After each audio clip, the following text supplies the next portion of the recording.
up, Woodward. We are starting off your day with a brand new crew. Meet Broder.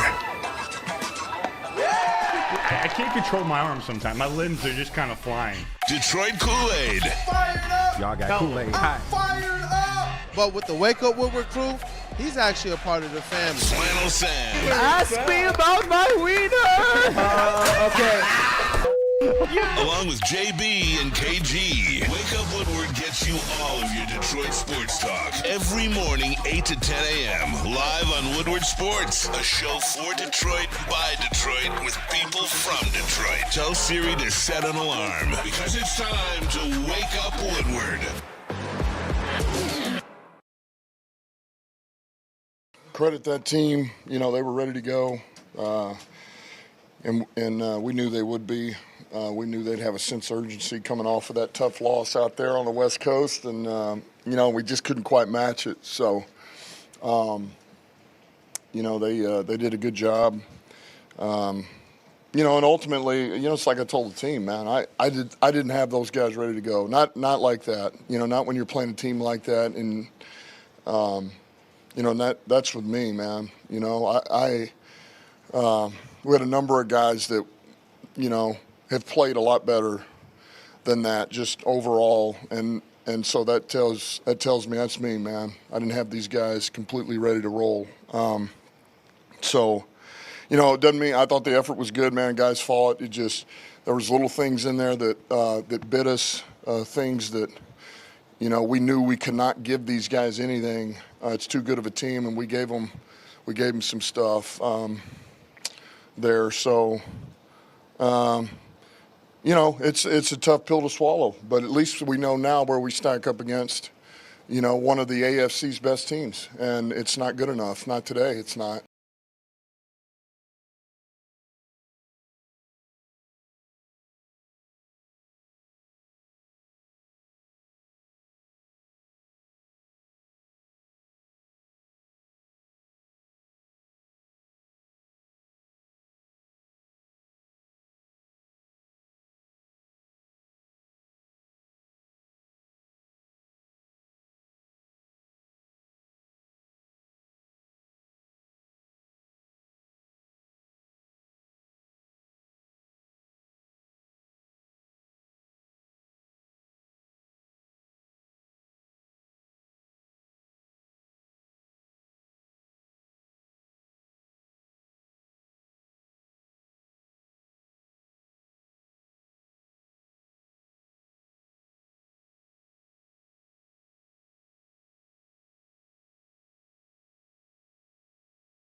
We will be just fine. I'm sure there will be a ton of stuff written about the sky falling, but no, internally we're good. Yeah, we had won I don't know how many in a row up to that point, but it sucks to lose. We would have loved to win every game out all the way through the Super Bowl, and I hope we can look back on this one as a good learning lesson for us and move on and use some of the stuff that we learned in this game and to help us win these next three before we hit the playoffs. I think there should be urgency every Sunday. We're getting closer and closer to the playoffs. We already got a spot in there, so we just think the urgency, if it wasn't, we should have been had it high. I think we do have it high as a team. We just lost, and I think that's what it is. It happens. It happens in this league. Shit, we've been kicking everybody's ass for 12 weeks. And this week it happened to us. Hey, DJ, this was kind of deemed as a Super Bowl preview. Did you think it kind of lived up to a Super Bowl preview? Yeah, but ain't nobody winning no championships today. So we got to go out there. We got weeks of the season left, and we got the playoffs. So, I mean, as much as we want to predict what's going to happen, you got to show up every Sunday. You got to earn the right to go out there and win. So next week we'll be back.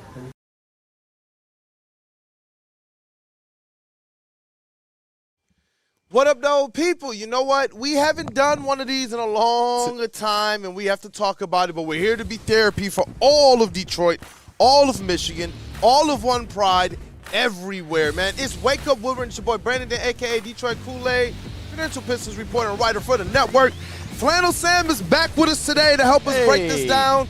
Glad to have you back with us, brother. We're live at Feldman Chevrolet of Novi. It is Michigan's #1 Chevy dealer. You know how I know? Because in 2019, 2020, 2021, 2022, 2023, and obviously 2024, we can just put that in the bucket. Yep. Dealer of the year. Pencil it in at this Pencil point. it That in. is the definition of greatness right there. About to be a six-peat, which is pretty much unprecedented. I don't know if the Bill Russell Celtics did it, but you know what? We're not talking about that. We're talking about the Detroit Lions today. It really, I did, as a Lions fan, almost forget what losing felt like, and it's certainly not fun, but whatever your takeaways from it, and I'm talking to you guys, the chat, and of course everybody in this room, I'm not mad at it. If you're concerned, I'm cool with it. If you think everything's going to be fine, I'm cool with it. If you're mad at Dan Campbell, it's fine. If you're mad at the defense, it's fine. I'm not saying I agree with all of those things, but let's talk about it. It's going to be a fun show, yeah. Look, I don't have the jersey on. I don't got the Lions cap on because it's not a Victory Monday.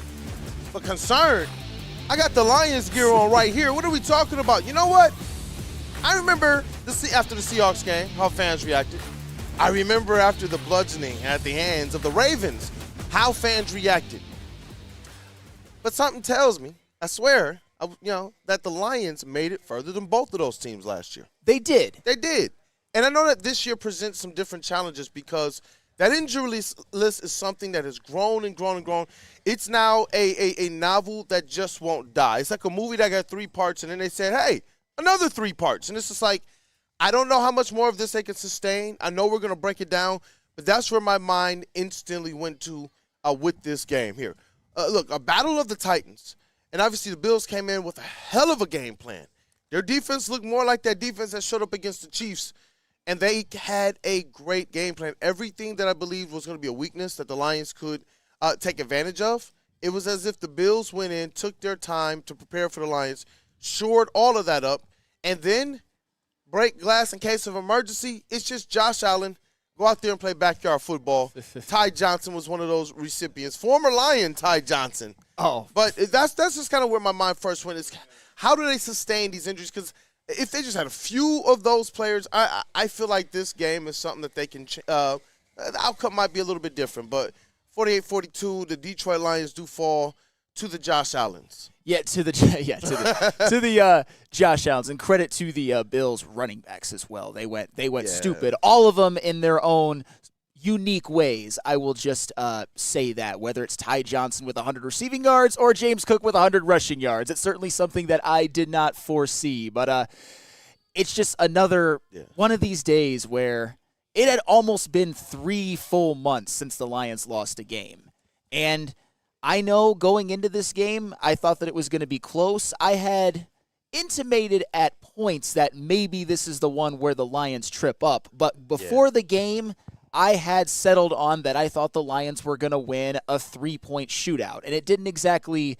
go that way, but it's certainly, the sky is certainly not falling. If you have some concerns, I'm not mad, and I'm not even saying that I necessarily have big concerns. It's just, I think fans are not super used to losing. There was this air of invincibility surrounding the Detroit Lions that I certainly felt. I remember at the very end of the game when there was that scrum for the onside kick, I'm like, they are really going to recover this and get the game-winning touchdown, aren't they? Because that's just what they do. But they didn't. But they didn't. It's all well and good, though. At least the Buffalo Bills are one of the best teams in the NFL, and I feel more confident now that they're probably going to represent the AFC in the Super Bowl. And the Lions, despite the loss, they're still, I believe, the favorites to come out of the NFC. I'm still fired up for the Lions. They've been a team that has found ways consistently to really overcome adversity, and this is still a squad that hasn't lost back-to-back games in 2 seasons. So I'm expecting them to go out there, get things together, get a little bit more healthy. And you're right. This game has such a weird flow to it because you look at Jared Goff's numbers, 38 of 59, 494 yards, 5 touchdowns. It's weird that he loses the game in which he throws 5 touchdowns, wins the game in which he throws 5 interceptions. Yeah. And for me, what makes this even more weird is just the things that the Lions usually do to be able to set up that time of possession, because that's where I believe that they failed last night. Not being able to control the time of possession, not being able to control the battle of field position last night. And the rest, the running numbers, 48 yards total. Who had this on their bingo card? Jared Goff was going to outrush David Montgomery. That's Wow, you're right. That's what I'm saying. You're right. And I didn't even think about that, but you're right. Like David Montgomery was, I believe, 5 carries for 4 yards, and Goff was 2 for 13, including a big scramble on a 3rd and 10, which was pretty cool. And he was able to avoid some sacks very impressively as well. But you're right. I thought for sure going into this game that the Lions would be the team that ran the ball effectively. But it was the Buffalo Bills. Obviously, it was easier for them because they got out to a lead. And from the Lions' perspective, if you fall behind, if you keep giving up touchdown drives to the Buffalo Bills, you're going to have to feel like you have to score quickly, so you're going to have to abandon the run to some extent. But even when they went to it, it just wasn't very effective. And the Buffalo Bills, on the other hand, they pretty much got whatever they wanted, whether it was James Cook, whether it was Josh Allen. It was just it was not the best game, and hopefully not indicative of things to come. And I keep telling people, like there's so much pressure and heat on the defense, and this is where I'm like, guys, this game was always going to be on the offense. And people say, well, look how many points they scored. Look, when you got knocked off your kilter in the first game, in the first quarter, that to me was where the game was won for the Buffalo Bills. Our offense, in my opinion, needed to be an offense that was getting points on drives more than they did. We talked about touchdowns, now field goals, but this is a game where what if they at least get some field goals on those first couple drives? I know, KG, we talked about that at Hayes Social last night after the game. What if they just got a couple of field goals in that game? It changes the entire complexity because when you're playing Josh Allen and you're giving him more opportunities as an offense, now you're having short fields, you're punting it back to Josh Allen. What do you expect your defense to do? We already knew that this was going to be a shootout. We already knew that we were playing shorthanded. And then in that game, you lose Carlton Davis and Aleem McNeil. But the offense, who thought that the offense, to some degrees in that first quarter, was going to get body bagged by the Bills' defense, though? That's what I'm saying. That, to me, was where I was just sitting there like, come on. Hey, okay, sweet, the Bills scored. But you know what? I know what our offense can do because they're healthy. They have their stars. They should have been able to go out there, in my opinion, and dictate a little bit better in that first quarter. And instead, the Bills just came out super aggressive, and they just kind of gave a quick left-right, and the Lions staggered and never recovered after that. That's fair to some extent, and I think Ed O'Neill in the chat agrees with you. He says, just like last year, Lions offense needs to play fully perfect for us to win now. That wasn't good enough. Last year, the Eagles defense is legit. Where I'll push back, though, is I don't want to denigrate the Lions offense for like not being perfect. I get it. The first couple of drives, they didn't score and the Bills did. You got behind 14-0, but on their first 4 drives, they scored 14 points. Not the best, but certainly not the worst. They got it to a point where they were only down by 7 at halftime, and they ultimately ended up with 42. And I get it. The run game, disappointing. They had to abandon it. They lost, so a lot of the shiny numbers that we're going to look at, there's some context behind them, particularly with one Mr. Amon-Ra St. Brown, who for the most part played a great game but made a couple of critical mistakes. But I don't like this whole, the offense needs to be perfect, and if they're not, bad offense, shame on them. That's standards that are almost impossible, even if you're one of the greatest offenses in NFL history. I think it's impossible to achieve, but I don't think that it's a bad standard to have when you realize, okay, our defense is down and down and down. I can't put more pressure on the defense than I would the offense, and then where do you have that balance? I do expect the offense. This is not saying to play perfect. I don't think perfect is get a field goal on one of your drives to open the game. I just don't believe that's playing perfect. I'm saying, hey, can we get a couple field goals at least? You got to get points. We're talking about a quarterback that we're saying has MVP expectations and a team that we say has Super Bowl expectations, and they went and they got blanked in the first quarter. In a game where you knew going in, at least we said this beforehand, the offense was going to have to pick up the defense in this one. This isn't a Aiden Hutchinson-led defense, which is where I'm not saying they got to play perfect, but they did need to be better in that first quarter is all I'm saying. Sure, and of course, because the defense couldn't stop anything that the Bills were doing at the beginning. Yeah, you kind of have to, or else you're going to be playing from behind the whole game. But what I want to do in the next segment, before we get to all of what the Lions didn't do, I just want to give credit where credit is due to the man that I think we can now refer to as Superman, and that, of course, was the guy wearing number 17 for the Buffalo Bills. Because you know what, we got to be fair. Video game. Josh Allen was a superstar yesterday, and he certainly played like it. But first, I got to tell you about Planet Fitness. With over 50 Metro Detroit locations,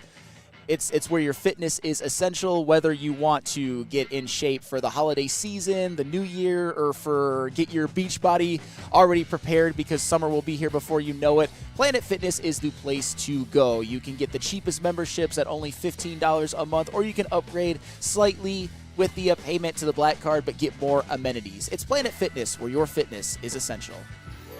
Get energized for the holidays during the 12 Days of Fitness at Planet Fitness. Now through December 20th, join for $1 down, $15 a month. And recharge this holiday season and beyond in the clean and spacious judgment-free zone, filled with equipment for every workout. Stay motivated with free fitness training and lots more. Celebrate the 12 Days of Fitness at Planet Fitness. Join for $1 down, $15 a month. Hurry! Offer ends December 20th.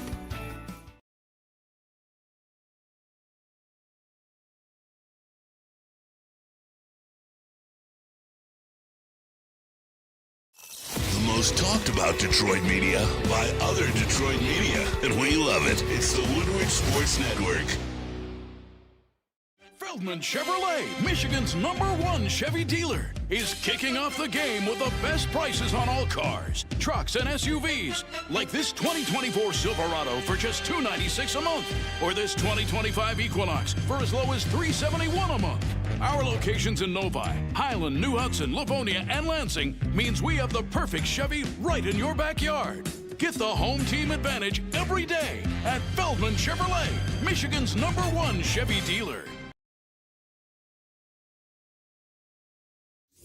Big injuries, big news. Twice a week, Dr. Jeff Pierce from Michigan Sports and Spine joins Woodward Sports Network for the Injury Insider Report. Big D Energy Tuesdays at noon, and Ermanni and Edwards with Maz Thursdays at 3:30. Get expert analysis and in-depth breakdowns on the latest sports injuries from the man trusted by top athletes in the community, like D-Mac. Whether it's the Lions, Pistons, Tigers, or Red Wings, Dr. Pierce talks us through it all. Don't miss the Injury Insider Report with Dr. Jeff Pierce, your go-to source for understanding the impact of injuries on the games and players we love. Only on Woodward Sports Network. Scan the QR code on the screen or go to MichiganSportsandSpine.com to see if Dr. Jeff Pierce can help you. Hey, look, you can walk in any Lady Jane's today and get the $20 haircut special. And we got the coupon. So if that QR code is on the screen, make sure you scan that code, get your haircut special coupon, and one of Lady Jane's talented hairstylists will take care of you. Listen, you guys already know they got a suite of services. If you've been, when we're in studio and you see them behind us, you guys already see like the scalp massage, the hot towel facials, the neck towel treatments, the hot lather facial. Is that what it is? I see KG over there smiling. Just man. watch yourself, man. Hey. It's respectable people here. Oh, that's right, Feldman. It's Chevy. You know, it's Michigan's #1 Chevy dealer. But you know what? Scan that QR code. Get that coupon special today. Lady Jane's haircuts for men. Walk-ins are always a welcome. It's wicked awesome. Hey, and we are back. What up, though, people? It's Wake Up Woodward. We appreciate you guys for kicking off the day with the WUW Crew. Listen, we've had a lot of Victory Monday shows, and this one is one where we have to break down a loss. You know what? There's so many different angles we can talk about in this game of why the Detroit Lions lost. What cost them? Did they hurt themselves more than it was the Bills? But you know what? Josh Allen had a lot to say about that. In the MVP conversation, that guy looked like a video game character. He looked like he was just out there playing backyard football. Just everything went his way, rolled to the right, and it was just like, okay, this is going to be a completion to somebody. But we're live. Feldman Chevrolet of Novi. It is Michigan's #1 Chevy dealer of the year. Just time and time again. I know they've taken care of you as well. Oh, they certainly have. And the Buffalo Josh Allen certainly took care of the Buffalo Bills last night. He had himself a hell of a game. 23 of 34, two touchdowns, 0 picks, almost 400 yards passing, 68 yards on the ground, a couple of touchdowns, which now, when you look at his numbers, he has 37 touchdowns accounted for, but only 5 interceptions. He's really cleaned up whatever his turnover issues were last year for sure when he had 18 of those interceptions. And he's already going on 4 consecutive seasons of accounting for 40 or more touchdowns, and he's about to get a 5th unless he obviously gets hurt in the next game or something. Knock on wood, because you always want to see the best players out there and available to play. And he just honestly, when you look at that game, there were some things that the Lions could have done better to contain him, and we're going to get into those later, I promise you. But Josh Allen just, when you watch games like that, and I don't know if you guys will agree with me or not, because this is going to sound like a bold statement. When you watch a game like that, when you see how well Josh Allen played, when you see how in his bag he was, I looked at that game and thought to myself, I don't know if I've ever seen with my own two eyes a quarterback do it better and look prettier than Josh Allen did, because he's literally a unicorn with his size, his running ability, his arm, all of that, and he's becoming a smarter player as he gets to be older and more of a veteran. As he loses a guy like Stephon Diggs, he finds a way to get others involved and get others like a Khalil Shakir or a Ty Johnson, the way that they were able to manipulate matchups. It was a quarterback masterclass, and that is for sure. And as you were talking about, it was however you wanted it, Josh Allen was able to give it to you. A couple of those beautiful, like, lofting passes to Ty Johnson, one of them on 4th down. He had a couple where he rolled to his right. That one bomb to Keon Coleman, oh my goodness, that was just a amazing throw, which led to that terrible missed field goal by Buffalo, which I wish would have cost him something, but that's another story for another day. That one throw where he was rolling to his left and just threw it to James Cook, who was open. It was just, Josh Allen was amazing, and I didn't even mention his running, the way he was able to get a couple touchdowns in the first quarter. One of them on a tush push, which some may say is cheap, but if you're the Buffalo Bills and you have Josh Allen, you should do that. One on a read option on that last drive where the Bills really kind of salted away the clock for all intents and purposes, got a couple of big first downs. So, yeah, sometimes you can look at a game as, man, the Lions really didn't come to play. Their defense didn't come to play. Maybe Aaron Glenn didn't adjust as much as you would have liked. Maybe you're missing some of the injured players, and it's really highlighted on a game like today.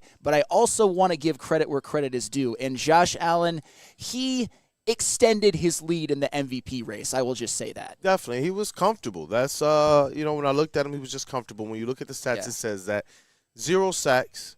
And the Detroit Lions, something they've done very, very well. I've talked about it a lot. They've upgraded. They've gone from, hey, we're going to be one of those teams that's top 5s in pressures and have candidates that are leading in that category as well, to a team that is now getting QB hits and leading in that every week. They've got at least 5 for like the last several weeks. In this game, only 3 QB hits. And, it's crazy when you look at overall just the sack numbers for Josh Allen.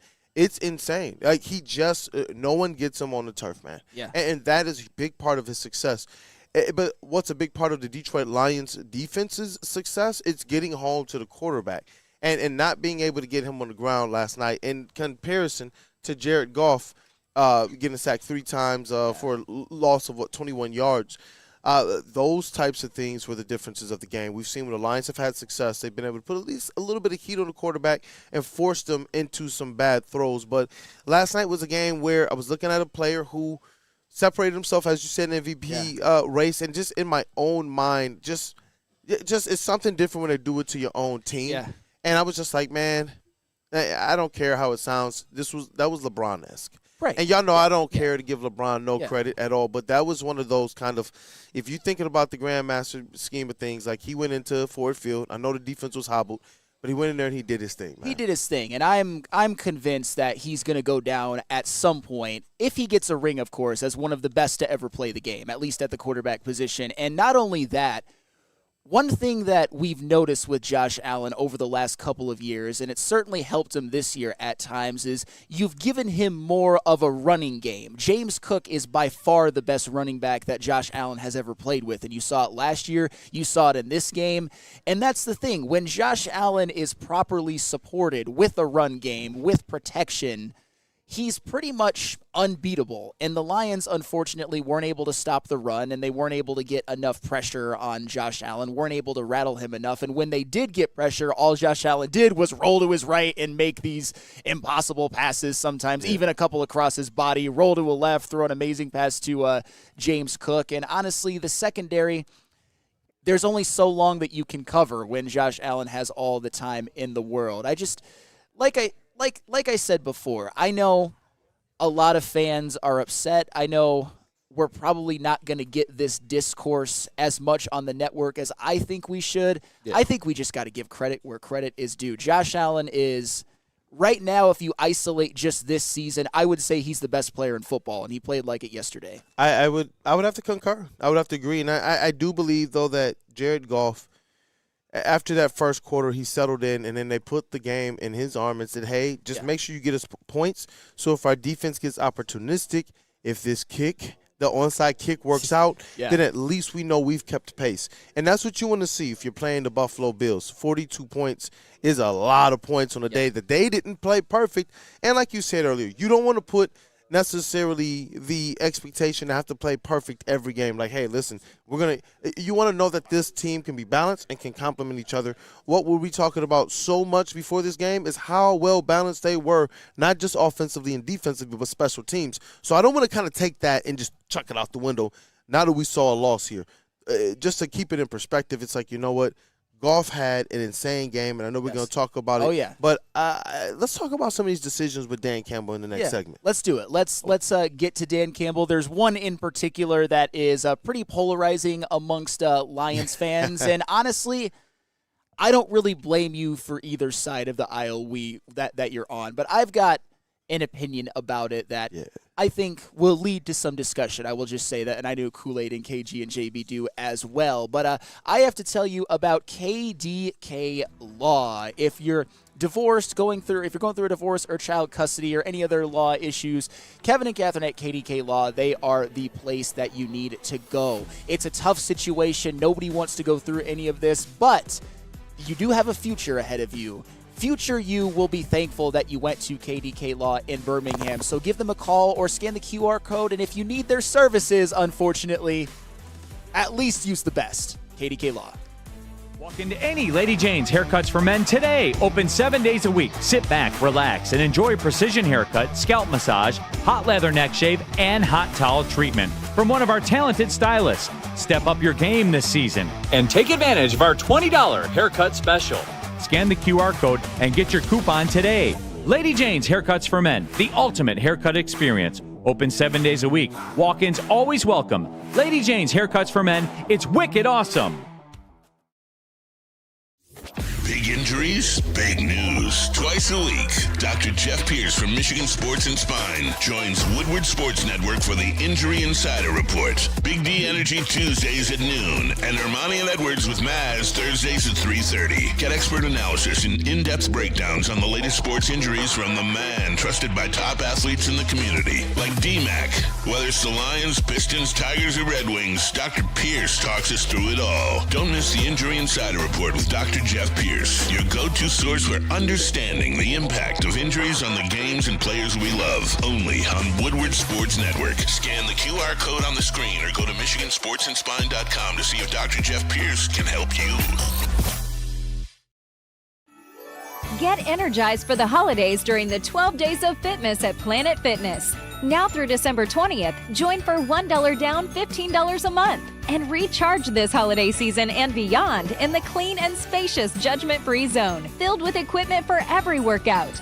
Stay motivated with free fitness training and lots more. Celebrate the 12 Days of Fitness at Planet Fitness. Join for $1 down, $15 a month. Hurry! Offer ends December 20th.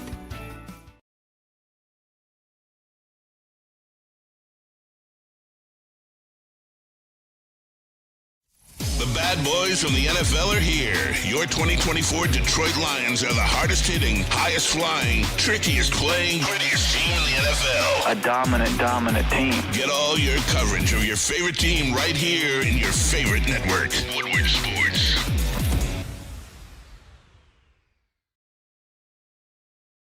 $1,800 Tequila, the best taste in tequila, proud sponsor of our watch parties and post-game show. And you know what?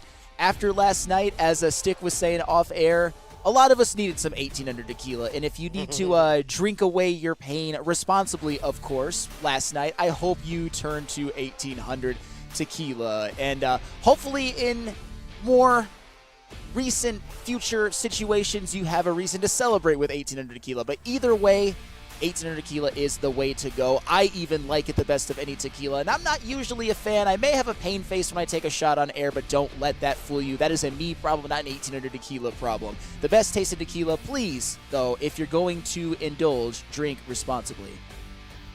Hey, and we are back. It is your boy Brandon Dent, a.k.a. Detroit Kool-Aid Flannel Sam. We got KG on the sounds, JB Smooth in the TD space. Stick is in the building, and we're live at Feldman Chevrolet of Novitas, Michigan's #1 Chevy dealership. Like we keep saying, man, this is a different feeling. Even with that game, man, I know we're going to talk about Jared Goff's performance. You look at just the offensive box score, and you're just like, wow, there's a lot of pretty numbers there. Yeah, there is. But the flow of the game just felt weird. Like, hey, they're out of it, but then they still had a chance at the end with an onside kick. But, Flannel, there were some decisions in that game that has Lions World, One Pride, all across social media kind of split. Yes. And one of those ones, like you teed up before the break, that has One Pride pretty polarized was the onside kick after they cut it to 10. And they had a beautiful drive, 5-play, 70-yard drive. 2 minutes is all that it took. And so they were on a heater. And this is where, I believe, give your defense an opportunity to maybe play every inch of the field that you can with Josh Allen in front of you, but the defense wasn't stopping anybody. Do you just try something different since you believe, our offense is now in a rhythm? We could potentially go back down and get this one as well. So I personally, with that decision to kick the onside kick after that touchdown, I honestly didn't have a problem with it. Obviously, you question it, but I didn't have the biggest problem. You have to cover that better. You have to cover that better.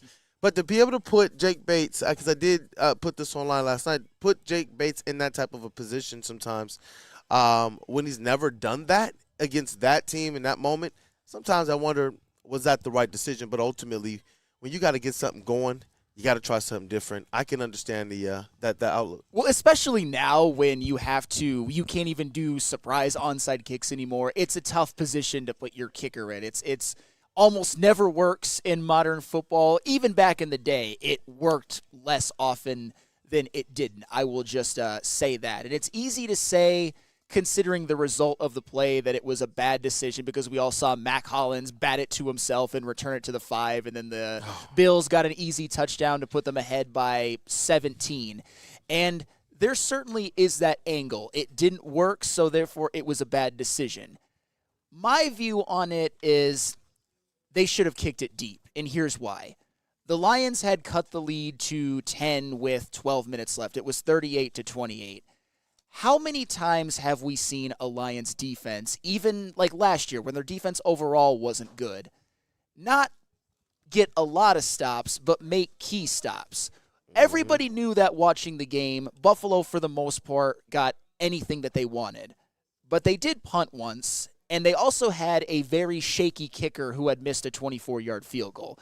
My opinion is, having watched the Lions very intently for the last couple of years, because obviously I do, is that despite what the Lions defense had done, despite the fact that they were getting more and more injured as the game went on, which was painful to watch and something we're going to talk about later, I trust them to make that stop in that moment because they did force a lot of third downs and a fourth down. It was just that Josh Allen, for the most part, or James Cook or whoever was, for the most part, converted and made enough plays.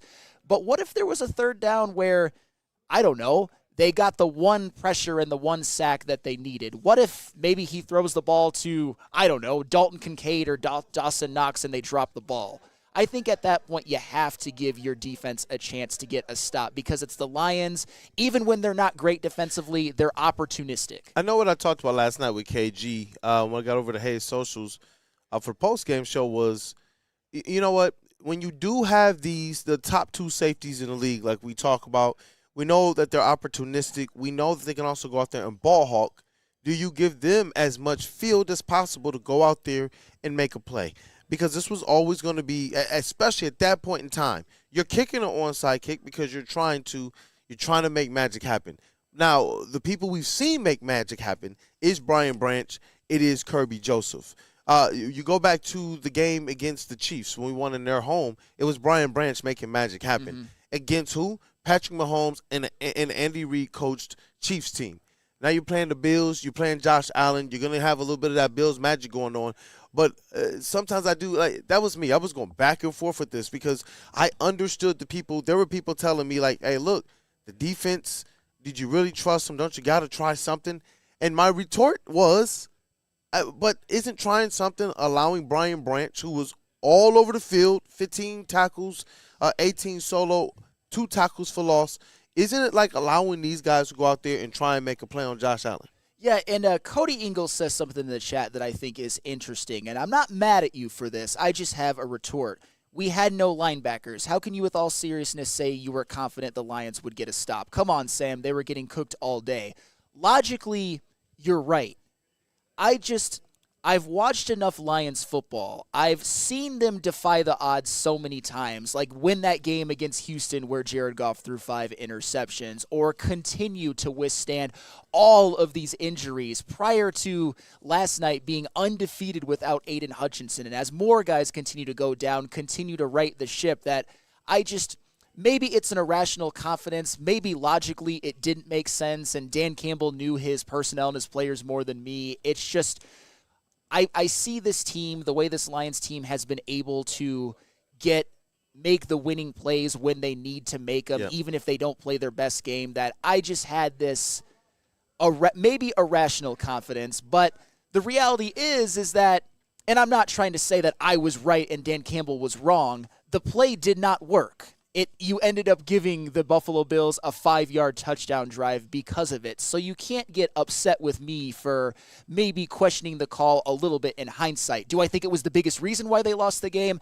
Absolutely not. Am I saying that Dan Campbell has lost his chops as like a game manager? Of course not. If you say that, I don't think that's a very smart opinion. I will just say that. And maybe you're a little emotional after the game, which I understand, by the way.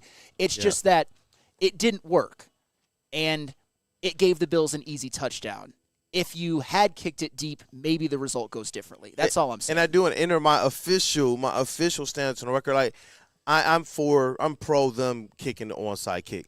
Online, I was more or less like, look, I do believe we got some dogs over there that could have just had a chance, because I don't believe that our defense was just going to line up and stop them.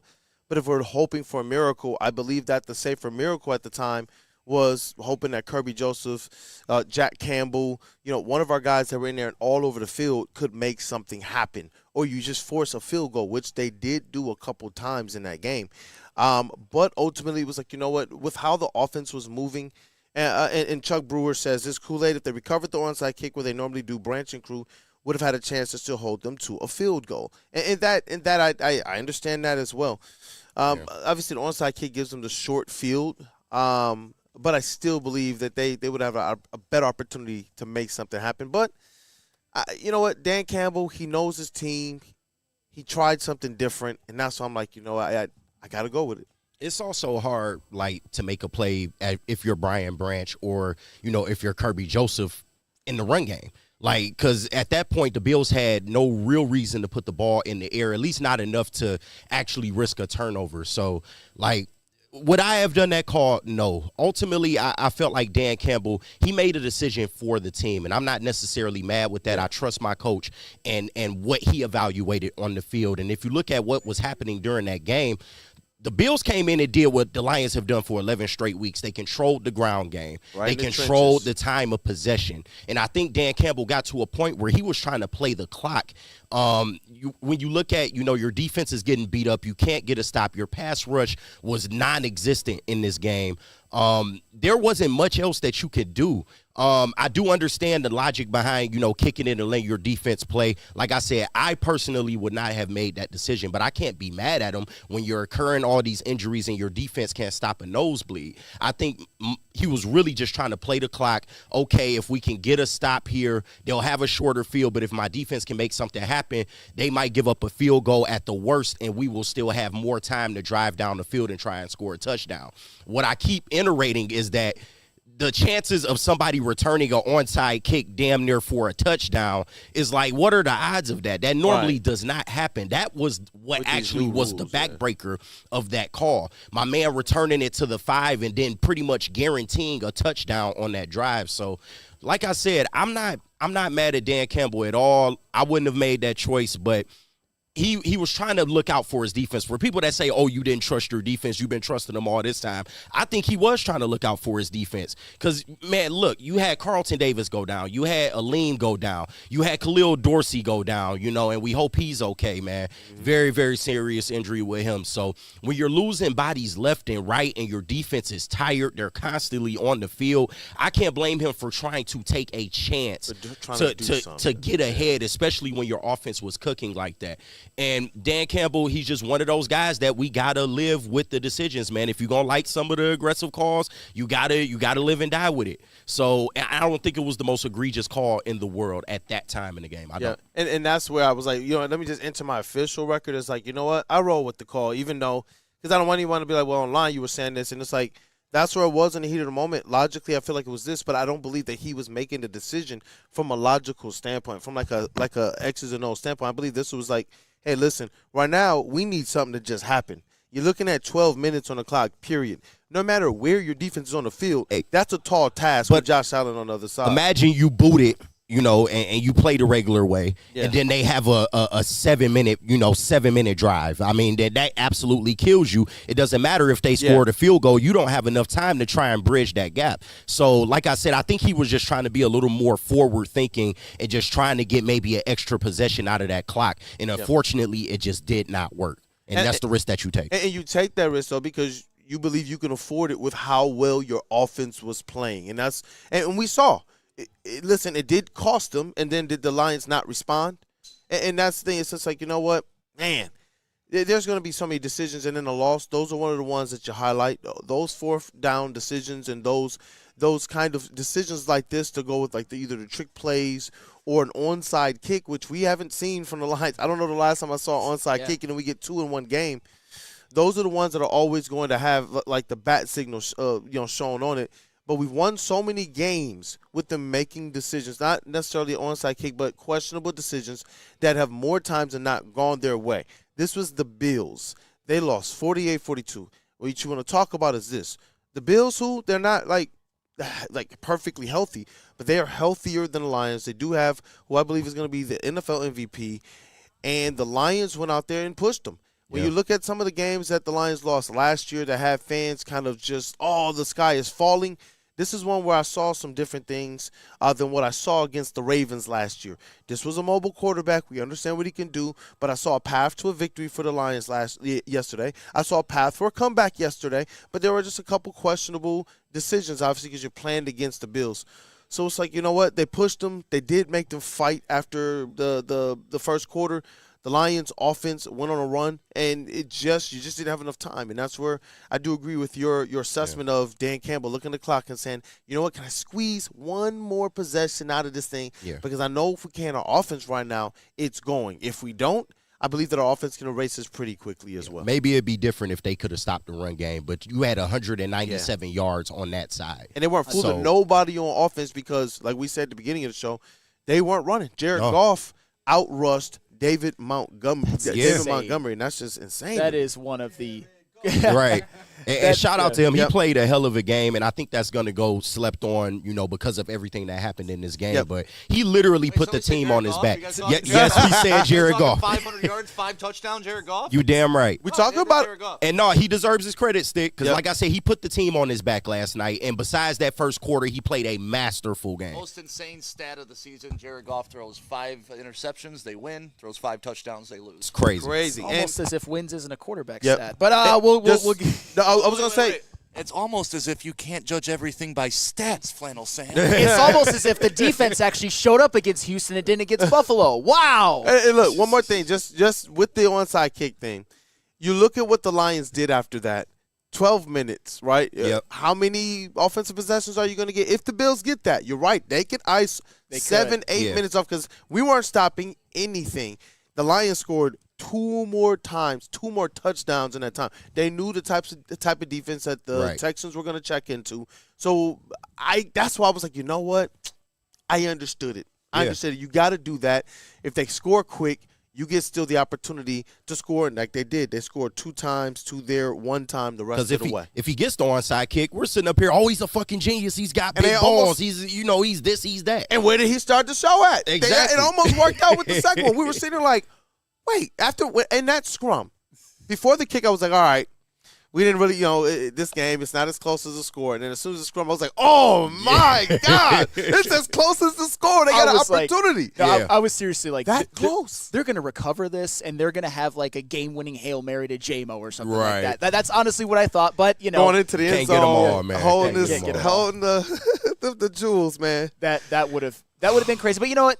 It's still 12-2. But when we come back, I know we're going to get into Jared Goff, I promise, because he did play a great game, even in a loss. But first, there's something that I think is also polarizing amongst fans. And is there something about the Lions that you should be concerned about, or was that a blip? But first, I got to tell you about Soroki's Crispy Chicken and That Pizza. sounds like lunch for Hey, everybody. absolutely. And it was well consumed last night for those of you guys who were at the watch party. They just, they're opening locations left and right. They just opened one in Fenton and Heartland. They had their grand openings recently, and I know the residents of those areas are happy to have a Soroki's nearby, as are any of you if you are in the Metro Detroit area, because they just keep popping up because it is just so good. They have the best deals on crispy chicken and pizza, and just anything you could possibly want, the cheapest gas in the state as well. It's Soroki's Crispy Chicken and Pizza. Get energized for the holidays during the 12 Days of Fitness at Planet Fitness. Now through December 20th, join for $1 down, $15 a month. And recharge this holiday season and beyond in the clean and spacious judgment-free zone, filled with equipment for every workout. Stay motivated with free fitness training and lots more. Celebrate the 12 Days of Fitness at Planet Fitness. Join for $1 down, $15 a month. Hurry! Offer ends December 20th. The bad boys from the NFL are here. Your 2024 Detroit Lions are the hardest hitting, highest flying, trickiest playing, grittiest team in the NFL. A dominant team. Get all your coverage of your favorite team right here in your favorite network. Woodward Sports. Feldman Chevrolet, Michigan's #1 Chevy dealer, is kicking off the game with the best prices on all cars, trucks, and SUVs, like this 2024 Silverado for just $296 a month, or this 2025 Equinox for as low as $371 a month. Our locations in Novi, Highland, New Hudson, Livonia, and Lansing means we have the perfect Chevy right in your backyard. Get the home team advantage every day at Feldman Chevrolet, Michigan's #1 Chevy dealer. A network for the city, by the city. Woodward Sports is Detroit Sports. Walk into any Lady Jane's Haircuts for Men today. Open 7 days a week. Sit back, relax, and enjoy precision haircut, scalp massage, hot leather neck shave, and hot towel treatment from one of our talented stylists. Step up your game this season and take advantage of our $20 haircut special. Scan the QR code and get your coupon today. Lady Jane's Haircuts for Men, the ultimate haircut experience. Open 7 days a week. Walk-ins always welcome. Lady Jane's Haircuts for Men, it's wicked awesome. Hey, you guys want to know where the best Lions pregame party is every single home game? It's located at Detroit's own, and you know what? Detroit's very best, second best bar. Located at 42 Watson Street, it is the ultimate fan experience. You get to enjoy a little bit of smooth Tullamore Dew Irish whiskey while catching the Woodward Sports pregame show, only at second best bar. Come get some. Hey, and what up, though, people? We are back. It is Wake Up Woodward. We're live at Feldman Chevrolet of Novi, Michigan's #1 Chevy dealer, and I'm looking at the vets here, and they're looking really, really, really beautiful right now, man. I gotta take one for just a joyride, man. Kind of pick up my spirits today. Yeah. I see that all black one over there, but probably gonna take this one over here. Kind of got the bluish kind of hue, but Hope you got $100,000. No, I'm sorry. That's what I said. Test drive. Right. Test drive. I can act like we got $100,000, right? I guess. Hello, we can act posh. You ain't nothing but a window shopper. That's more true than not. Dante 151 $4.99 super chat, man. Even though the Lions lost, how many times can we say the Lions went 4-1 against AFC teams, almost 5-0?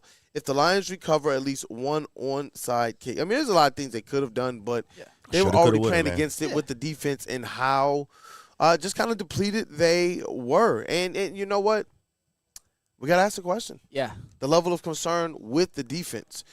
For me, it's always going to rest with the injuries. I believed up to this point they had enough because the guys that were helping them overcome, guys like Aleem McNeil, Carlton Davis, they were still there. And now the news is that their injuries potentially could be season-ending injuries. That's from Dan Campbell himself. And so that is not the news that anybody wanted to see. I know a lot of people, including Easy, he was like, listen, man, the loss, it's a loss. We lost a shootout to the Bills. We all said, hey, look, we believe the Lions could win, but if they lost, it would be in a shootout. That's what happened. He was like, I'm really sad here because of these injuries. And we talked about it last night on one of the last shorts we did on the YouTube. And that's what, honestly, I'm walking away with. Up to this point, I was very, very confident in how things could go and how they could dictate because they still had some dogs. But now they're going to have to find another place to go and get this thing out the mud. If there's a team that can do it, I am not going to count out this Detroit Lions team. That's the thing. All season people have counted them out. All season people have expected them to kind of just blow this flat tire, and they just haven't. Even in this game, they still didn't. This was a game where Josh Allen went and dictated things. So I'm still confident about this team. I know we're going to put this loss in perspective as the week goes on, but, guys, there's a difference between Josh Allen and the Bills and where the Bears are right now, where the 49ers are. And even though the Vikings are definitely a media darling and they deserve their attention as they're crying for, I'm sorry, they're still not the Bills either. No, they are not. And Easy's 100% right about his point. Losing this game to the Bills just in a vacuum is not detrimental at all as long as the Lions take care of business the rest of the way. If they take care of business the rest of the way, they will be the 1 seed, they will win the division, and that is a guarantee. Fate is in their hands. Absolutely. It's about the injuries. It's about, obviously, we can trust that the Lions will continue to be next man up as they've done all year, with some help, of course, from getting a guy like Zadarius Smith. That goes without saying. But for the most part, they've been next man up. And a lot of the guys that have been heavily contributing to this team, like the Pat O'Connors, like the Mohammeds, like the Trevor Nowatzkis, who wasn't available in the last game, they've done. It's been amazing what they've done. However, what was so disappointing about this game to me is you went into it thinking, oh my goodness, we finally got some guys back. This is the healthiest we've been in weeks. We got Decker back. We got Aleem McNeil back. We got Pascal. We got Levi. We got DJ Reader.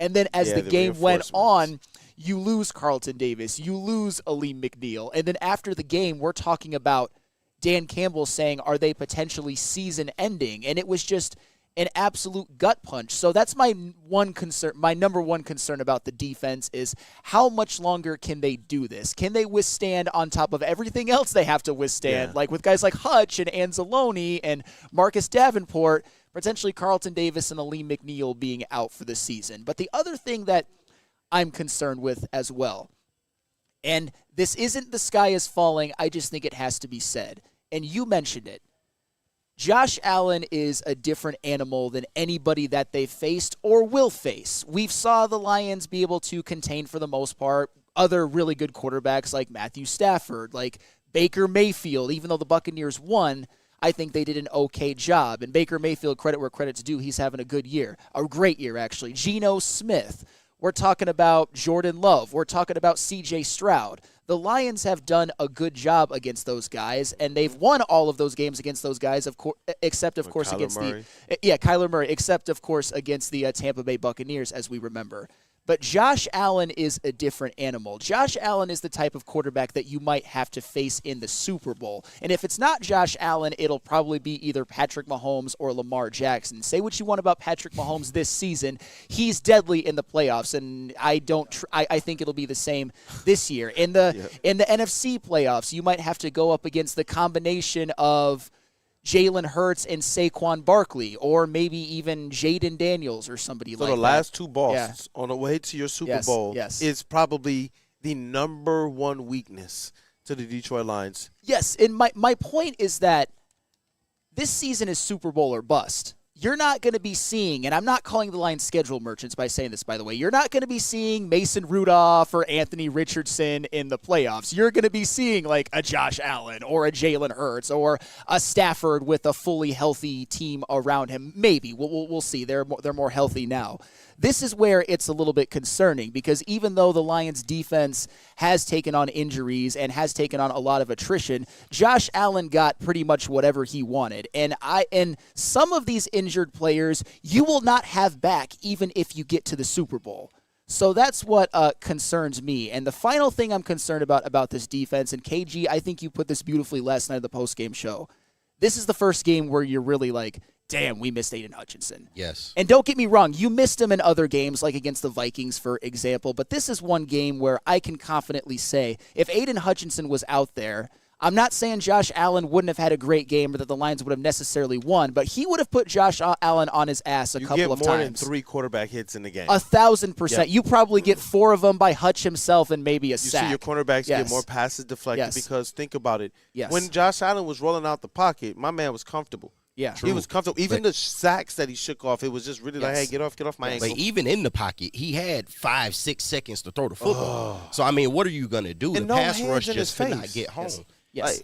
And that's the thing. Aiden Hutchinson, the Lions, what they have done without him has been a minor miracle. And it's something that we should commend him for and something that they should be proud of.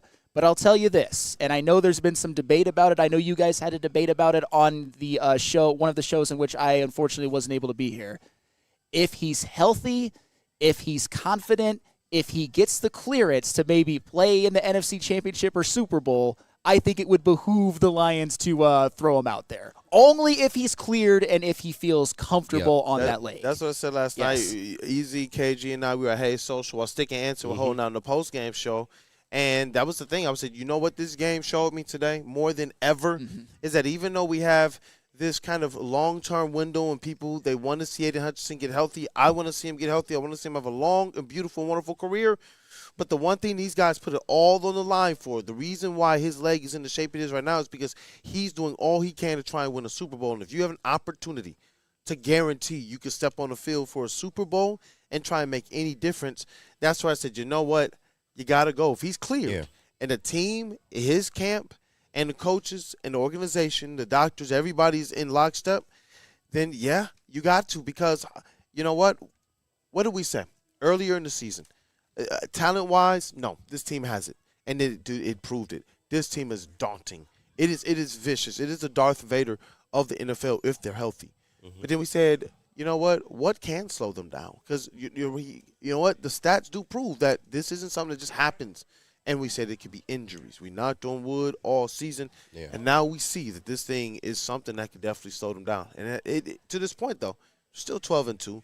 Lost a close game to the Bills, in which if something goes their way, maybe they don't fumble the ball, maybe a bounce goes their way, maybe they have an opportunity to win this game. Maybe they get a couple field goals in the first quarter. Everything is still in front of this team, man. I don't want that to go lost, but I know we keep placing the Lions in the Super Bowl. They still have to get there. So, I mean, this is why these injuries, they're starting to become a big problem. They were already a problem, but it was just, okay, you got some guys on IR and the rest are just on the injured list and they'll eventually come back. Now we're getting more and more of our starters on the IR now. So this is something like you got to be concerned about as a Lions fan, just because next man up is cool, but when you're 18 deep into the next man up, like what are you going to do at that point?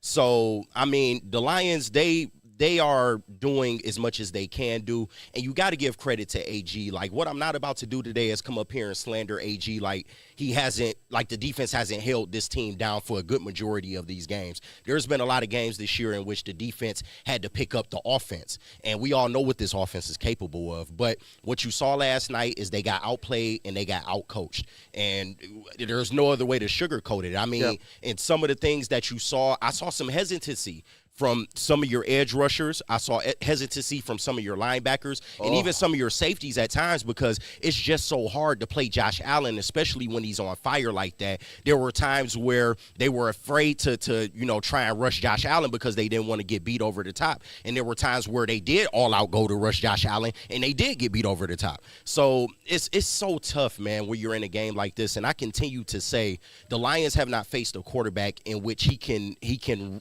run as good as he throws.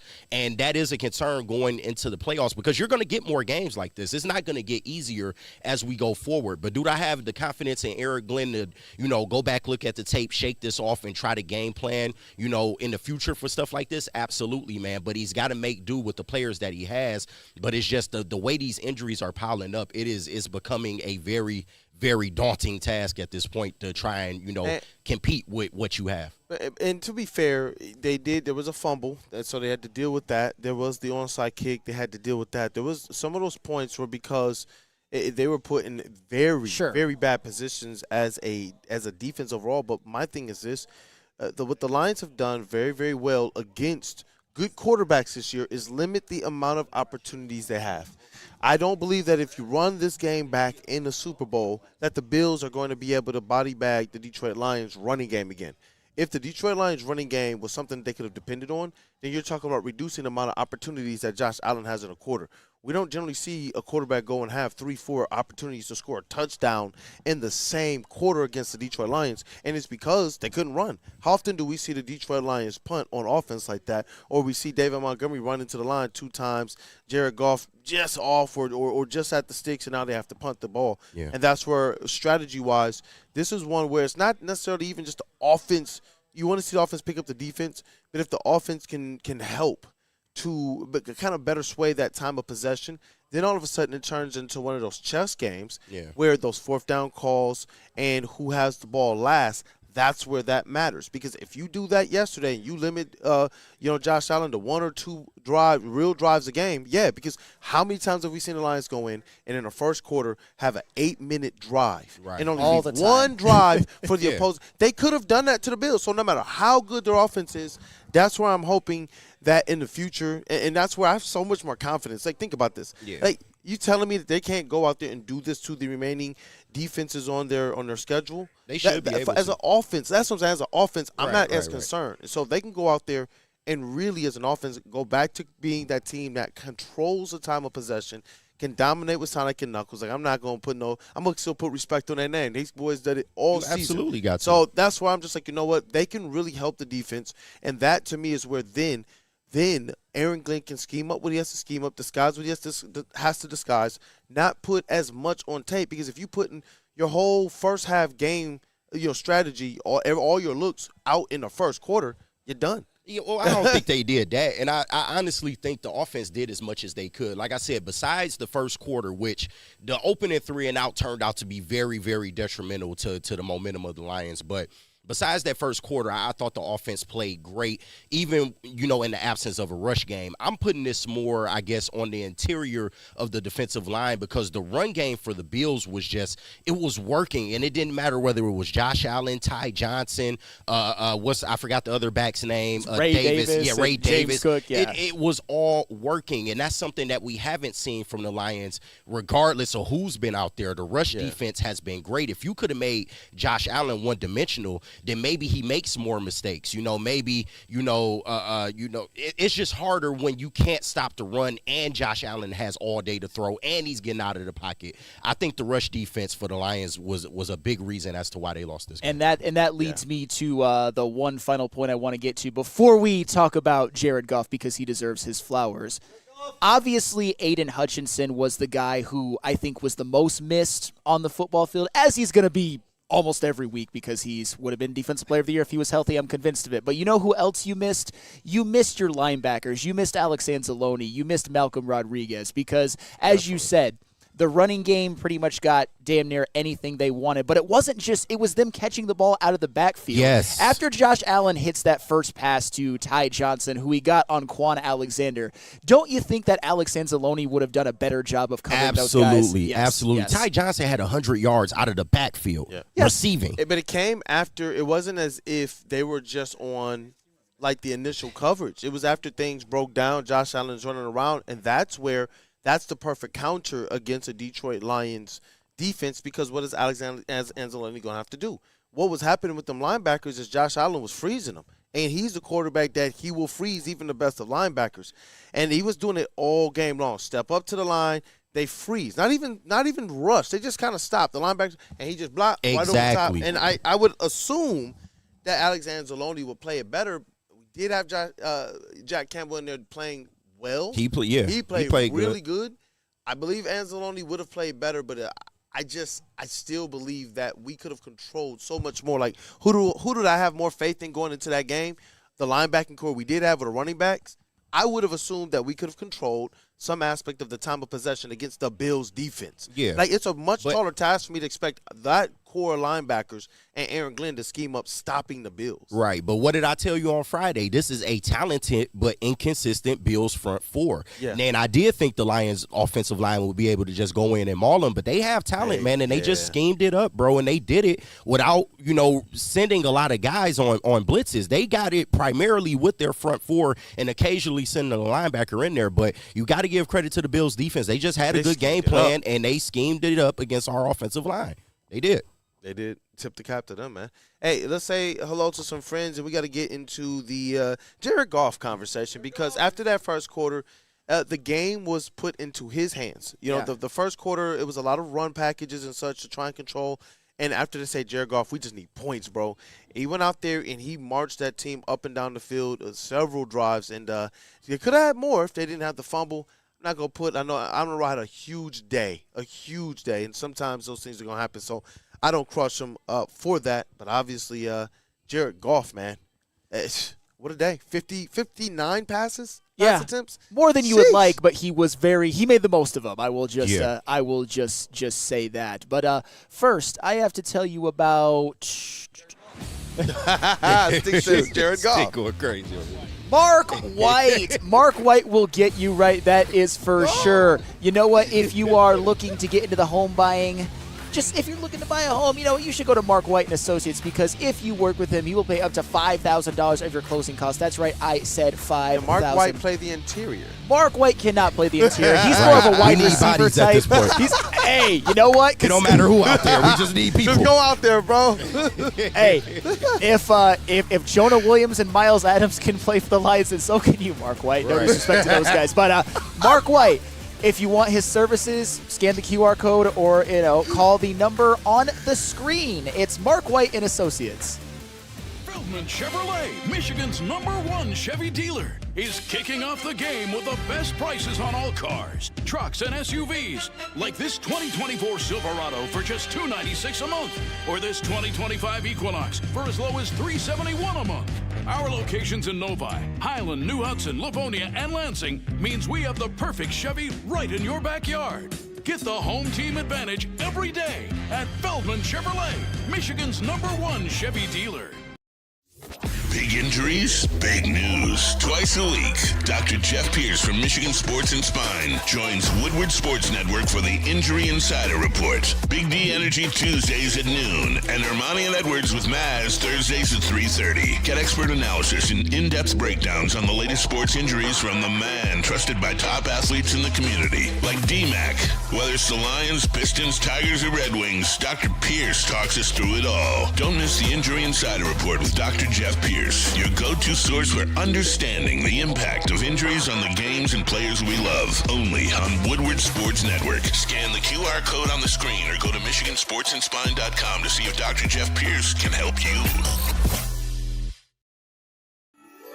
Get energized for the holidays during the 12 Days of Fitness at Planet Fitness. Now through December 20th, join for $1 down, $15 a month. And recharge this holiday season and beyond in the clean and spacious judgment-free zone, filled with equipment for every workout. Stay motivated with free fitness training and lots more. Celebrate the 12 Days of Fitness at Planet Fitness. Join for $1 down, $15 a month. Hurry, offer ends December 20th. The bad boys from the NFL are here. Your 2024 Detroit Lions are the hardest hitting, highest flying, trickiest playing, grittiest team in the NFL. A dominant team. Get all your coverage of your favorite team right here in your favorite network. Woodward Sports.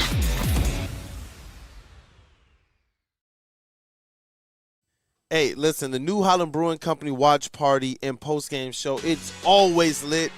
Hey, listen, when the Lions are winning, when the Lions are losing, you're still going to get great atmosphere, great environment with your Woodward Sports family, with other One Pride fans in the building, great food, great drinks. And you know what? It was the best way for me, personally, to digest that loss last night with my brothers at Hayes Social. And we want to see you guys out there as well. We kick things off with the watch party. The heavyweights get things going, and other Woodward Sports personalities. And you know what? All of the biggest reactions to all of the biggest plays. And right after that, we break the game down with Stick and Anson and a little bit more every single game. I love their They was post-game damn near about show, to fight bro. last night. But you know what? I was like, we need this. This is how Lions fans feel right now all across the spectrum. There's a lot of arguments out there that they're going to wake up the next morning and say, you know what? My bad, bro. I don't even know what we was arguing about. I just feel bad that the Lions lost. It's all a part of the therapy, but you know what? We're there for you. Yeah. So stay tapped in. We got all the other shows today, but we got a few more of these Lions games left, and we are going to be there for you every single one of them, man. We get into the playoffs, same deal. We want to see you there, and if not, stay tapped in online. You get to call into the postgame show and have your voice heard as well. All of this is brought to you by our wonderful sponsors. Help me out here. 1800 Tequila, Sabbath Coffee, Tangerine Space Machine, Taller Your Local Long Drink, Soroki's. Hey, you know what? Anybody else? I think that's everybody. That's, man, what a squad. What a squad. What a squad. And shout out Yeah. to Hayes Yep. Socials. Shout out to Hayes Social. Stick. You throw 18 Shout in out there? to Stick. Yeah, he said 1800. 18. Yeah, man. 1800. Shout out to all of them, man. If people don't know, Stick is doing a fine job with his Hayes Social establishment. Oh, it's a great place. I love Very going there. fine job. Let's rock, man. I love it there. Well, welcome back, people. It is Wake Oh, Up Woodward. Stick, yo, waitress wake hiring? up, wake up. Hey, My bad. wake the people up out of their sleep, KG. Wake up out of your sleep. My bad. I had to give Stick his credit on his waitress hiring ability. It's very strong. What's the criteria for the waitress hiring ability? God. Yo, yeah, no, it's God I saw one in there last night. Like, God damn. I see you. I love you, Queen Kool-Aid. Some star draft picks in there. We'll just say that. Stick is doing a fine job out there. I was Yeah, like, man. whatever you want Great to pick GM. up. Great I will food take- out there, great views out there, man. Stick, great job, bro. Keep putting us in positions to I win. will take your word for it, KG, because I wasn't able to be there. And even if I was, the only woman who I'd be thinking about is my wife. Oh, of course. Yes. We always think about the wives, man. Of course. Crayons nice eye for candy, breakfast, $5 super chat. We will just move on along. I was waiting to start hearing announcements, calling out seat numbers to report to the locker room to suit up and play. This is getting rough. It is getting rough, but I'm telling you guys, I'm not shaking. My faith is not shaking. Not at all. This was a game where they lost 48-42. They put themselves in position to be able to try and come back and have an opportunity against Josh Allen-led Bills. Mr. MVP is who I'm going to start calling him right now. He is clearly in the poll, in the front position right now. And Jared Goff was somebody in that conversation, and I believe he's still in that conversation. I don't think he's in the same positioning. Yeah, I don't think he's in that. Before it was, we said it was a three-headed race. I don't believe he's in that same position, but he still is in the conversation based on not to win it, but just to be one of those guys at the end of the season, like, hey, you know what, I got finished fifth. I'm not taking him out the top five yet. That's just me absolutely personally. not. That's all I'm saying. He's going to be number 2, but I mean, Josh Allen is the one. I mean, Yes, we got to clearly. just be real about it. That's why I started. Yeah. Look, he's Mr. MVP, but that doesn't mean that we don't look at what Jared Goff is doing and highlight that as our guy. He's still worthy to be in the at least top 5 discussion, and that was more or less where I was getting with. I believe Josh Allen has this thing wrapped up already. Yeah. He's just special. Yeah. But our guy, Jared Goff, is someone who I do believe can help elevate the Lions, especially against the remaining opponents and some of the opponents that they're going to face on their road to the Super Bowl, because I do believe he is in the MVP conversation. I do believe he has MVP caliber traits. I'm not going to say before this game those things and then after just this one game where he goes and throws up cartoon numbers, 38-59, 494 yards, 5 touchdowns, 118 rating, 76.7 QBR, and on a day where the rushing only gave him 48 total, and he was 13 of that. You know what? Shout out to Jared Goff, man. Shout out to Jared Goff. I mean, I am very consistent about this principle. If you do your job, if you throw for damn near 500 yards and 5 touchdown passes, I put 0% of the That blame Matt Flynn on Jared special. Goff. 0%. And that's not this way every game, but if you play well, if you do your job, I will give you credit. Jared Goff was in a position where he hasn't often been in the last 2 years because they win damn near every game they play. I think if I'm doing the math correctly, in the regular season, they're 24-7 in the last 2 seasons, so they usually win. But Jared Goff was let down by his teammates. If you want to say that those first 2 empty possession drives, whatever, you can have that opinion if you want. But Jared Goff, what he was able to do to help attempt to bring them back while the defense wasn't getting any stops, you got to give him credit for that. I mean, he was the reason why they were even had a chance to get an onside kick to be able to potentially win the game at the end, because at the end, when it looked like several times that the Buffalo Bills were going to step on the throats and put the game away, Jared Goff would lead a drive. I mean, after the Bills took a lead to put them ahead 35-14, Jared Goff throws that beautiful 3rd and 17 pass to Amon-Ra St. Brown, which he catches and runs for a touchdown. After the Bills take a 38-21 lead, Goff leads a 5-play, 70-yard touchdown drive in which he goes 5 for 5 for 70 yards on the drive, and it only takes 2 minutes and 2 seconds. And then towards the end of the game, he leads a couple of more 70-yard touchdown drives when, again, for the 100th time, it seems like, it looked like the Bills were about to step on the throat, but Jared Goff would not let this team die. And there were a couple of times on those drives where Jared Goff was able to avoid what looked to be sure sacks and just be able to throw the ball into the dirt, spin out of it, throw the football away. So Jared Goff, he gets his flowers for this game, and he is still in the MVP discussion. You guys are right.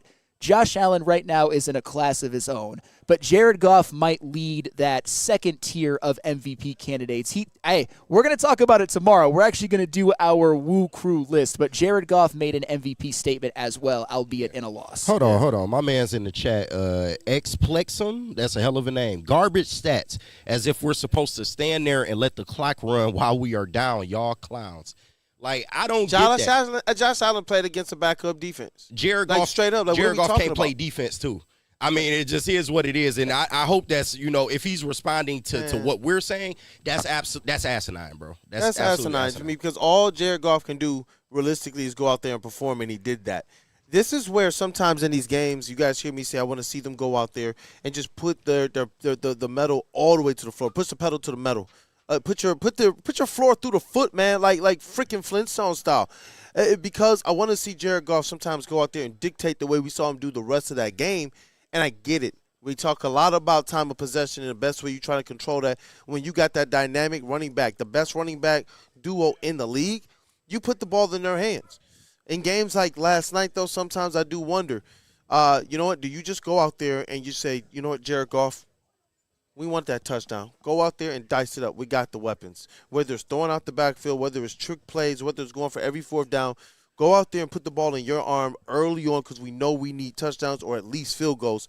To come up empty, those first 2 possessions to me were very, very crucial and critical for how the rest of the game went, because the Bills were scoring touchdowns. We've seen the Lions go down 10 in the past, and it wasn't insurmountable. We've seen them go down 10 a couple times to the Vikings, I believe to the was it to the Packers? I mean, I don't think they went down. They didn't go down by 10, but the 16 to the Houston Texans. To the 16 to the Texans. Wow, yeah, 16 to the Texans with 5 interceptions as well. But I believe against the Josh Allen-led offense, going up 14 early or going down 14 and not getting any points on those first 2 drives, that was just crucial to me. No, absolutely. Xplexum in the chat. He said he was talking to the chat. Sorry, guys. So, yeah, sorry for calling you out, man. But, yeah, it's absolutely crazy. Jared Goff did everything in his power to keep the Lions in this game. And like I said, the man can't play defense. Yeah. It just is what it is. And when you have a game where the Bills are literally, like I said, controlling the line of scrimmage as far as offensive line play, the run game, and he's got all day to throw the football, there's only so much you can do. He did as much as he could in the possessions that he had, but I do agree. They came out, and you can say that they don't care about the MVP, and, ultimately they don't. We already know what the real goal is, but they made a concerted effort to have Jared Goff passing the football in this game. So I think they wanted to get him started early. They wanted to get him in a rhythm. And unfortunately, it just didn't work, man. And they shied away from the run game. And by the time they came back to it, the Bills were ready for it. They were schemed up for it. And they were not able to get outside. They were not able to run in between the tackles. And it just turned out to be the game that it was. It turned out to be a game where the team that played the cleanest won the game. Jared Goff played so good that if the Bills made one mistake, I feel like the Lions win that game. You get one turnover, one interception, one fumble. You know, you mess up on that onside kick. Jared Goff was proving, hey, I'm putting these in the back of the end zone right now. Like that's where this thing came down to one of those games where it's like, yo, whoever's going to have the ball last is probably the team that's going to win. And the Detroit Lions, listen, if they recover that onside kick, all of us are instantly, hey, can we bet on this? Can we bet on this? Because I believe in Jared Goff at that point in time. I look at you look at the kind of how the scoring summary went. Like I said, after that onside kick, they scored 2 touchdowns with 12 minutes left in the game. They were getting down the field very, very quickly, man. Literally 4 down the field. Yeah, I mean, we can sit up here and, if they would have got it, we just don't know. Because, to be honest, the Bills had full control of this game after a certain point. Once they went up 2, almost 3 scores, they were just pacing the Lions out after a certain point. So, while I absolutely love the performance that Jared Goff had, and this loss is not on him at all. You're cooking. No, you're cooking. No, yeah. Go. No, I want to say something after. Y'all go. Yeah, but it's just you got to, like I said, this kind of falls on the defense and some of the coaching that the defense had in this game, aside from the injuries, because we all know the injuries were bad. Sure. But, no, you can go ahead, Stick. I want you to get your Oh, no. It's just like this was an impressive game by Jared Goff. What makes it more impressive to me is everybody says, oh, he's a play-action passer, right? Did he have play action to rely on this game at all? No. They still threw for 500 yards, 5 touchdowns. Yeah. And that's what everybody says. Oh, he's a system guy. He can't. If they had to drop back and throw, he couldn't get it done. He proved all of that wrong. Did they get the win? No. We can accept the L. But Jared Goff did things yesterday that we traditionally haven't seen him do. We've seen and this we before. know now if the running game gets shut down, that's not the end of the offense. David Montgomery, what, he had 4 yards yesterday? Yeah. That's insane. impossible. Yeah. Jared Goff had 13. Jared Goff had it's mobile Goff. I mean, He had more yards per carry than David Montgomery. But that's what really impressed me about Jared Goff's performance yesterday. It wasn't a prototypical off-play action pass. I'm hitting the slot receiver. It was, we're dropping back and passing. Right. And I'm still going to put up 500 yards and 5 TDs with Amon-Ra St. Brown dropping a couple passes, with J-Mo dropping a ball. Like, there were some other drops, But he proved too. this already, and that's why I keep telling people, like, listen, just because he's not going out there and putting up the specific type of stats you want, it's because they're trying to control how many possessions there are in the game, and they believe that their guy can get it done if we have the ball last. But you go back to last year, it's like people, did you forget? Like, some of these people forgot. He went out there, and I was told that he would not be able to keep up with the Chargers offense and that of Justin Herbert. And it was outdoors, and what did he do? Dot, all over the field. That's what I'm saying. When they've called on Jared Goff to be that guy, he's been that guy, and that's why I keep saying, like, listen, I believe he's still in the MVP conversation. You talking about if that's not to win it, but I'm saying, like, he's going to be one of those guys that deserves to be talked about. I don't even know about number 2. But I was saying, like, 4 or 5 for me. Matter. Yeah, he's but 4 or I 5. mean, like, he deserves being in a conversation because of what he's on the field. Whether he wins it or not, I'm saying his play on the field, who he's proven to be. You put him in a plethora of different situations. Jared Goff is proving that he can be a difference maker. He was not the reason why this team lost. He was a big part of the reason why this team had an opportunity to have a comeback victory. He's a big part of the reason why this team is 12-2. We talk about all the losses that they've overcome. This offense, and as much as sometimes we talk about it doesn't look as clean, it's not as free-flowing as we want to see right now, this offense has gone out there and put up some big points, and they've been a big part of the reason why the defense hasn't had to play perfect. Flannel's not loving this conversation. No, I am. I see you over there dying, bro. No, dying. Stick, I started this out by saying that Jared Goff did his job. I'm consistent. If you throw 5 touchdowns. His job? 500 yards and 5 TDs. That's doing your job. No. My point is that he deserves no blame for this loss. No. That's my point, is that he did what he was supposed to do. He was let down by his teammates. If you're a quarterback who does your job and you're let down by your teammates, I don't care who you are. I don't care the situation. I'm going to call it out. And that's the reason I think that coming from me as opposed to Stick, with all due respect. If Jared Goff made mistakes, I would tell you. If Jared Goff was the reason they lost, I would tell you. I promise. You would be happy to tell I would you not like be happy. Hanson last night. I Like, would oh my not God, be they happy. lost a game for the first time in 12 weeks. I'm going off on how this franchise is bad. Yeah. It's like, what? If I was really like that, I would say that who cares what Jared Goff did? It was in garbage time and it was in a loss. But that's stupid. That's idiotic. Obviously, I'm not going to say that. No, and John Wall, I see you. He says, why are we talking about the offense? This isn't the issue. Well, there were some things we would like to see better in the first quarter, but that's not necessarily what this segment was about. This one was more or less about talking about Jared Goff, the leader. Jared Goff, the quarterback. Jared Goff, the guy who he entered this against another Super Bowl contender with the defense on more now than his last leg. They walked in on their last leg. They walked out with none. When you talk about Ali McNeil and Carlton Davis getting injured in that game and potentially being out for the season, and Jared Goff proved, listen, it's going to take an MVP. Like one of those MVP bolstering games. This is one of those ones that the narrative and the voters, it took that type of game from Josh Allen to beat Jared Goff and the Detroit Lions. Cobbled, pieced together defense. But that's what I'm saying. Like, that's what it took. That's what it took. They barely lost. They still had opportunity on the last kick.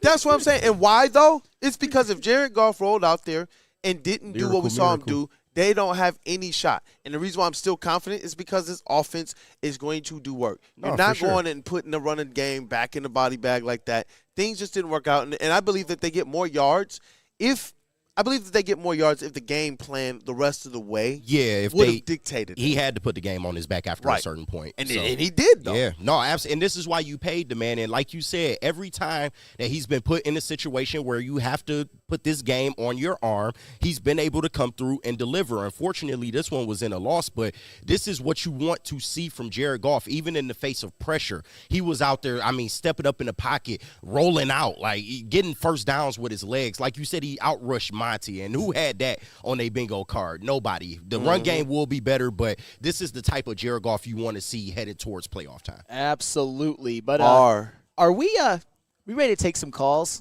Yeah, we can definitely attempt it. I think the phone is up and working. We have a different number that we will be calling from. Now. Yeah, so I will. Yep.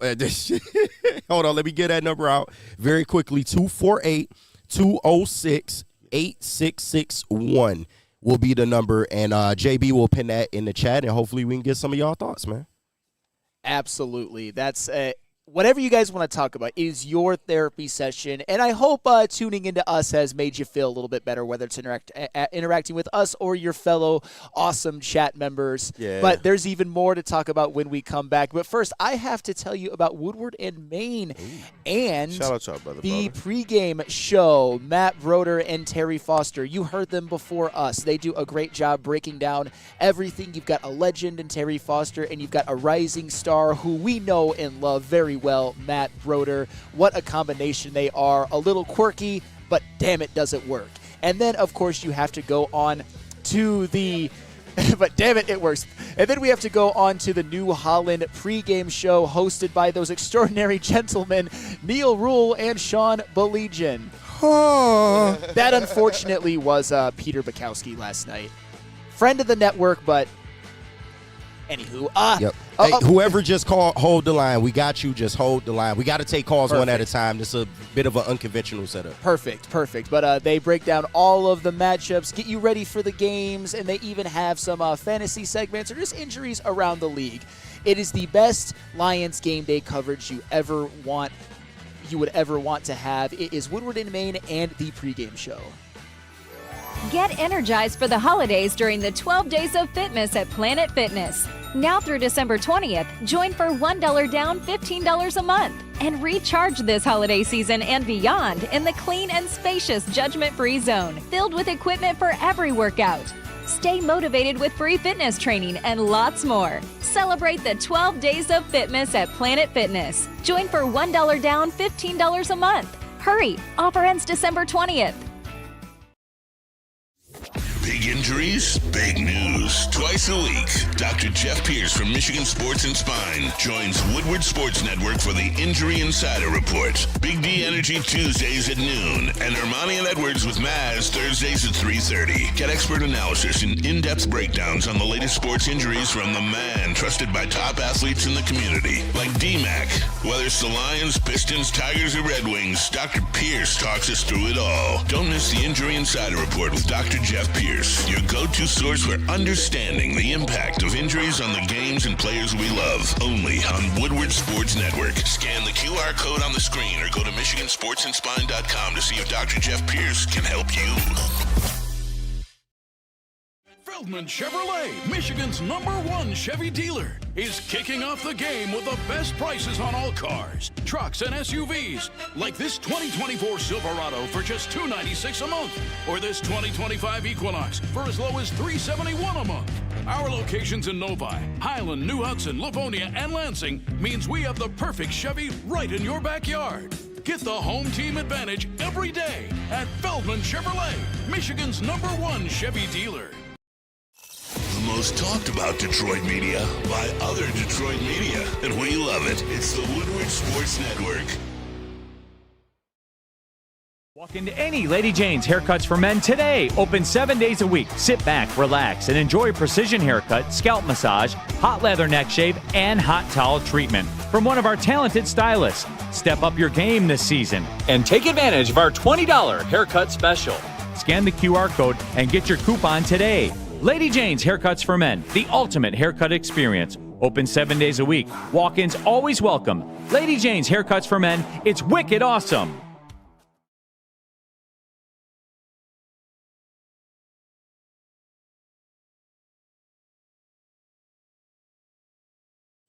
Hey, listen, you all, it is that time of the season. It is a giving season. And you know what? Having that heart of doing the most good, that is what the Salvation Army is all about. And I'm glad that Wake Up Woodward and Woodward Sports has gotten the opportunity, to partner with Salvation Army to be a part of the Celebrity Bell Ringing Weekend. It was an awesome time. The lovable Tom Hathaway was out there with Let Pete Cook and Chase and myself, and it was an awesome time. And just to see so many of the chat family show up too, to be able to support a great cause was awesome. You know what? If people gave $20, it would effectively take their 20 and they would match it to the tune of making it $100. Do you know how many of our chat family showed up and did that? People like Caligna, that was the crazy thing. So listen, Salvation Army, they are here to help people in need. We're trying to do the most good. Help them out. If you see the little red kettle, stop by and at least say hi to them. Because you know what? Sometimes we were like, look, we just want to make sure that we're trying to spread that good holiday, warm feeling and cheer as well. And just say what up and make sure people got a good greeting too, and vice versa. So shout out to Salvation Army. Shout out to you all. Continue to support and continue to try and do the most good. And what up, though, people? We are back. It is Wake Up Woodward, live from Feldman Chevrolet of Novi. It is Michigan's #1 Chevy dealership. They just keep winning and winning and winning. You know what? Sometimes there are bad days. Hey, but you know what? To a winner, it's just, that's all it is. It's a bad day. For the Lions, I believe they have so much more green pasture ahead of them. This was Super Bowl contender. Your defense was hobbled. They had a great game plan, as KG talked about, a great game plan. It worked to fruition because you have Josh Allen, the MVP. And you know what? People have heard us talk about it all show. I think we want to hear from our chat family now. Oh, yeah, I can't wait. We got pack lines right now. So everybody, if you can't get in right now, just please be patient. But the phone number ending in 0876, you are on the line. What's up? You on Wake Up Woodward? Hey, what up, though? Thank you for calling in. Good morning. It's Tabitha. Hey, good morning. Is this Tabitha Gable from the chat? This is. Hey, Tabitha. Oh, gee. Thank you for calling in this morning. So I just wanted to say last night, okay, we took an L. 12-2 Lions, still the #1 seed. Damn right. Let's not forget Jared Goff threw for 494 yards, 5 touchdowns, 0 interceptions. Amon-Ra had a career night, 14 catches, 193 yards, 1 touchdown. Still elite. I don't care if Amon-Ra dropped a ball. He's entitled to drop a ball once in a while. Yeah. It's not the end of the world. All of us lifelong fans are out here. Jared Goff. threw for 4 yards, 5 touchdowns, Hello? 0 interceptions. Oh, sorry about That's that. when I cried. I cried happy tears. Happy tears. So I just want to say good morning. It's not the end of the world. Lions are still going to the Super Bowl. We're still been waiting our whole lives, and we're still Stokes here. not I'm not scared. gonna talk crap. Like, we can all just sit here and talk crap, but Right. at the end of the day, we're still the first seed. We're still 12-2, and we still dominated all season. 2 L's, big deal. Hey, you know what, Big Tabitha? deal. Great call. Thank you for calling in this morning. That's an awesome call. It got me fired up because I wanted to ask you guys this question earlier, and maybe we'll even get into it later on into Feldman and with some of the callers. But man, goodness gracious, how did people feel after that Ravens loss last year? I remember how defeated people thought, like, our defense can't get it done. Can our offense get it done? But look how the Lions responded and look where they landed. I still have a lot of confidence in the team. We still have the coaches that we have. We still got the talent on offense, and we still have Aaron Glenn and a bevy of coaches on our defensive side and some talent there.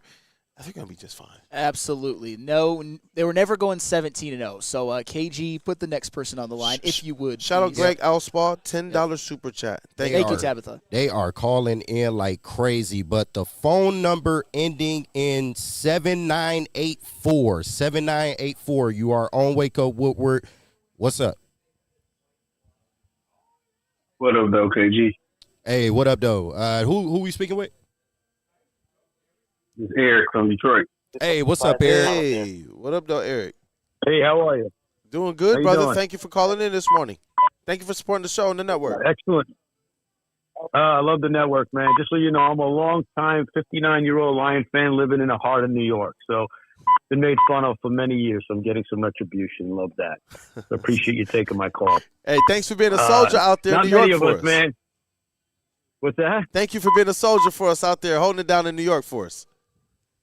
Yeah, my son too. We're crazy fans. So we've been through these ups and downs, and we know what it's like. So we're battle tested, just like you guys, being Michigan people. So the question I had was listen, we've all seen this before. Do you think something could happen with bringing like a Sue and a Pierre Paul, just making some big effort to bring in somebody? I know they've been doing that, but I think it's time to maybe even take some of the old guys off the bench, bring them back. You need something in the middle. I don't think Broderick Martin's ready at this time, but love to get your thoughts on a possible another one of those signings. Hey, Think they're JB. up for it? JB made a face instantly. JB, I got to get your take on this, man. You heard what he's talking about, Sue, man. Grab that microphone, JB Smooth. Talk to me real quick. Look, I know that, and Sue is a name that's been brought up as of lately, and I was telling you guys this like off camera when we were talking during break, but like with the amount of injuries that are piling up, is it a bad idea to look outside the box and try to find someone who's available out there who can step in and help this team out? Because as we've all said, half the practice guys that you've got right now are on your active roster, so it's kind of like you need something or somebody, just some extra bodies here at least to try and help this team move forward a little bit, progress a little bit. Wait till we get some more guys back that are healthy and ready to go. I mean, that's just my thought. And Sue was a big name that came to mind to me, so that's just my idea. No, I don't hate it at all. It's just if you're Brad Holmes at this point, aren't you just throwing your hands up and saying, I already did that with David Long and Quan Alexander and Jamal Adams. How many more people are there out there? I mean, maybe Sue. He obviously hasn't been picked up by a team. We don't know what he has left. But, man, this war of attrition is just it's brutal. I see Justin B. Holmes picked up slow bumps. Okay, hey, bro, what are you supposed to do? And who are you going to get this late into the season? Like, whoever you're getting is either coming from a practice squad or, they're coming off the street. So, what do you want the Lions to do? Nobody's coming to save the Lions, bro. They have to figure out a way to continue to push on, although they have one of the worst injury lists I have ever seen as a Lions fan. So, and also, I just want to make mention, I think Eric from Detroit got cut off. This phone system is crazy. We trying something a little different this morning. So 7984, I believe that was Eric from Detroit. We're going to put you back on, bro, and we'll try and keep you on the line this time. For everybody that's calling and can't get in, just be patient. We will try to get through as many of these as we can. But 7984, you are on Wake Up Woodward. What up, though? Yo. I think Eric. Okay, yeah. So I think he's gone. Sorry about that, but He we asked a will. question. We will move on to our next caller. 1121. You are on Wake Up Woodward. What's up? You are all Wake Up. Is that me? Yeah. Yes, sir. What up, though? Am I on? Yes, sir. That's you. Guys. You are on. Guys, this is Xavier D from the chat. Hey, guys. Hey, shout out one of Xavier. our What's going on? OGs. Thank you for calling in, Xavier. You know how much I love you guys. Thanks for staying positive. We got a lot of SOL fans in the chat. These guys, I can smell your vaginas bleeding. Please Oh, talk to him. Hey, bro, Flannel, you got Flannel's fired up right now. Look at Flannel's face. Talk to him. Talk to us, Xavier. Wait, talk to us, Xavier. Oh, wait. Let's see. Yeah, it is. All right, Xavier, are you there? There he goes. All right, yeah, sorry about that, Xavier. Go ahead. Yeah, no problem. I'm 64 years old. I bench press 350 because I'm not a pussy who runs away at a second loss. Are you kidding me about this? We'll get it back together. As most of you guys know, I'm in Chicago. I'm going to be at the game. I guarantee a dub. So can everybody just relax a little bit? Damn. You know, Xavier, I can't even repeat what you said at Feldman. I mean, trust me, I've had my fair share of moments where I've slipped up at Feldman, but that was quite an image, and I understand your sentiment, and it's certainly appreciated on a day like today because the Lions are still 12-2. Exactly, Sam. And I've worked in comedy at the Second City all my life. I don't watch what I say, so I'm going to say some stuff that you guys don't get to say. But in the end, everybody, I appreciate you. Thank you guys so much for being positive. My wrestling fans, Tony Storm's new angle is amazing. Yep. Everybody have a great week. I'm going to bring that dub home on Sunday. And thanks for having me on, guys. Yeah, thank you, Xavier. Hey, shout out Tony Storm, too. She is probably the best female wrestler in the game right now. So I am liking the new gimmick. Timeless was cool, but I'm liking the new gimmick. Yeah, definitely good to talk to you, Xavier Diaz. It's awesome now putting a voice to the handle that we've seen supporting us every single morning, and hopefully we get to see you at some of these remotes one day. But let's talk to some of our friends quickly, and then we'll get back into some of these phone calls on our Feldman Mailbag segment. Absolutely, and since it's our Feldman Mailbag segment, we got to shout out the place where we are at, one of our most trusted sponsors, and the place that hooked me up when I had my car break down on the way to a Michigan basketball game, and they are 5-time defending Chevrolet Dealer of the Year, and you can see why when you walk in. They have the friendliest sales staff that'll hook you up. They hooked me up when I was upside down on my freaking loan, and I have a good deal on my car that I am still driving today. And shout out to JP and Francis, the salespeople who helped me out, and shout out to Ryan Palter as well, one of these sales managers. So if you're in the need for a new car, a Chevrolet in particular, visit a Feldman. They have locations all over Metro Detroit, or you can plan it to where you come to Feldman and come see us on one of our remotes. It's Feldman Chevrolet. Get energized for the holidays during the 12 Days of Fitness at Planet Fitness. Now through December 20th, join for $1 down, $15 a month. And recharge this holiday season and beyond in the clean and spacious judgment-free zone, filled with equipment for every workout. Stay motivated with free fitness training and lots more. Celebrate the 12 Days of Fitness at Planet Fitness. Join for $1 down, $15 a month. Hurry, offer ends December 20th. Big injuries, big news. Twice a week, Dr. Jeff Pierce from Michigan Sports and Spine joins Woodward Sports Network for the Injury Insider Report. Big D Energy Tuesdays at noon, and Ermanni and Edwards with Maz Thursdays at 3:30. Get expert analysis and in-depth breakdowns on the latest sports injuries from the man trusted by top athletes in the community, like D-Mac. Whether it's the Lions, Pistons, Tigers, or Red Wings, Dr. Pierce talks us through it all. Don't miss the Injury Insider Report with Dr. Jeff Pierce, your go-to source for understanding the impact of injuries on the games and players we love. Only on Woodward Sports Network. Scan the QR code on the screen or go to MichiganSportsandSpine.com to see if Dr. Jeff Pierce can help you. Walk into any Lady Jane's Haircuts for Men today. Open 7 days a week. Sit back, relax, and enjoy precision haircut, scalp massage, hot leather neck shave, and hot towel treatment from one of our talented stylists. Step up your game this season and take advantage of our $20 haircut special. Scan the QR code and get your coupon today. Lady Jane's Haircuts for Men, the ultimate haircut experience. Open 7 days a week. Walk-ins always welcome. Lady Jane's Haircuts for Men, it's wicked awesome.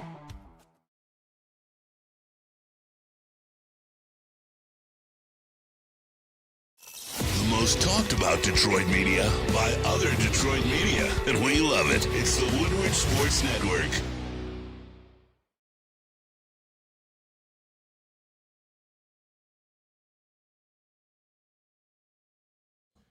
Hey, what up, though, people? It is Wake Up Woodward live at Feldman Chevrolet of Novitas, Michigan's #1 Chevy dealer. Even though it is a loss where we are digesting a show where we're digesting a Lions loss, it's just on the brain right now. Someone who wins and wins all the time, it is Feldman Chevrolet of Novi. Year after year after year, they are the Chevy dealer of the year for the state of Michigan. It just doesn't get any better than this. And you know what? We're going to continue on with the Feldman call line, the Feldman Mailbag. Get your chats into the comment, and we will go back to the phones as well. Yeah, just a few disclaimers. Sorry about the beeping in the audio. That is people trying to call in. So like I said, just be patient. We will try to get to each and every one of you if we have time. I have 4 calls waiting right now, and we're going to go with the last 4, 9611. 9611, you are on Wake Up Woodward. What's up? What up, Doe? What up, This Doe? is Franklin again. Hey, what's up, Frank? 313 The Goon. What's going on, y'all? Hey, what's going on, Brody? Thank you for calling in, Franklin. Hey, man. Hey, I appreciate y'all taking my call once again, man. Loving the show. But I agree with the comedian what he said, man. Look, everybody need to relax. It's just one game. We still 12-2.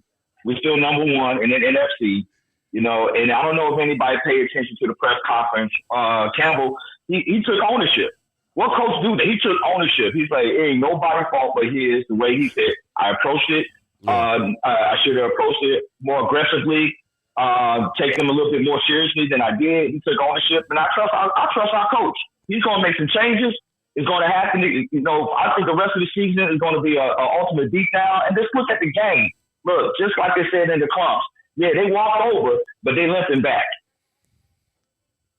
Yeah. You know what, man? This is just a team that I'm going to continue to be encouraged with, ultimately. Yeah. With Dan Campbell stepping to the podium, not really mincing any words, taking accountability. This is a squad that more times than not over the last couple of years we've seen be prepared. Yeah. I expect them to be able to bounce back from this. We've seen them, they haven't lost back-to-back games. They've consistently been one of those squads that can go out there and improve that, you know what, we've gotten the mistakes cleaned up. We got the right strategy to overcome. Haven't we seen this team overcome? Yeah, I totally agree. Overcome defensive, issues? I'm sorry. Yes. Oh, no. No, What's you up, good. brother? No, I totally agree. I mean, the thing is, if you look at the game itself, I mean, you know, Josh Allen, he is what he is.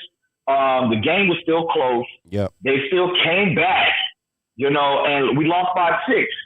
One more possession, we probably won the game. One more possession, that would have been done. You know, and Jared Goff was in God mode in that game. He was in God mode, you know what I'm saying? But nobody's not recognizing that. Nobody's recognizing that. He really put the team on his back and wheeled them into the type of score that they got at the end of the game. So, yeah. Absolutely. And I would much rather have a coach that is coaching to win. He doesn't coach scared. And unfortunately, you got to live and die with some of these decisions. But more times than not, he is on the right side of those decisions, man. So I totally agree with what you said, bro. And this was a great call. We appreciate you, Frank. Thank you, brother. Hey, thank y'all for having me again, man. Y'all take care. Thank you, brother. Have a good day. Yep. Also, real quick, if you're calling in and, you know, it picks up and then you don't hear anything, that means we got your call and you're in the queue. So just be patient. But right now we are going to go to 0184. Last 4, 0184. You're on Wake Up Woodward. What up, Doe? What up? Hey, what up, Doe? Who we speaking with? This is Buddha. My name Buddha from DC, man. I'm a first-time caller, man. I just want to shout y'all out, man. I've been following y'all like the past 3 years, man. And I want to let y'all know y'all helped me with my game day anxiety. Like, what up, though, brother? Hey, we got you, bro. Especially Neil, when he get to talking this talk. But I just want to say, man, it's cool. The sky is really not falling. The only thing, the injuries are really a concern. And another thing is, where's Laporta in the offense? Like early on, I seen, yesterday they started getting it to him late, but I'm like, we don't take advantage of it. Well, I understand, they target Gibbs and Demo out the backfield, but I need to see more Laporta. Me personally.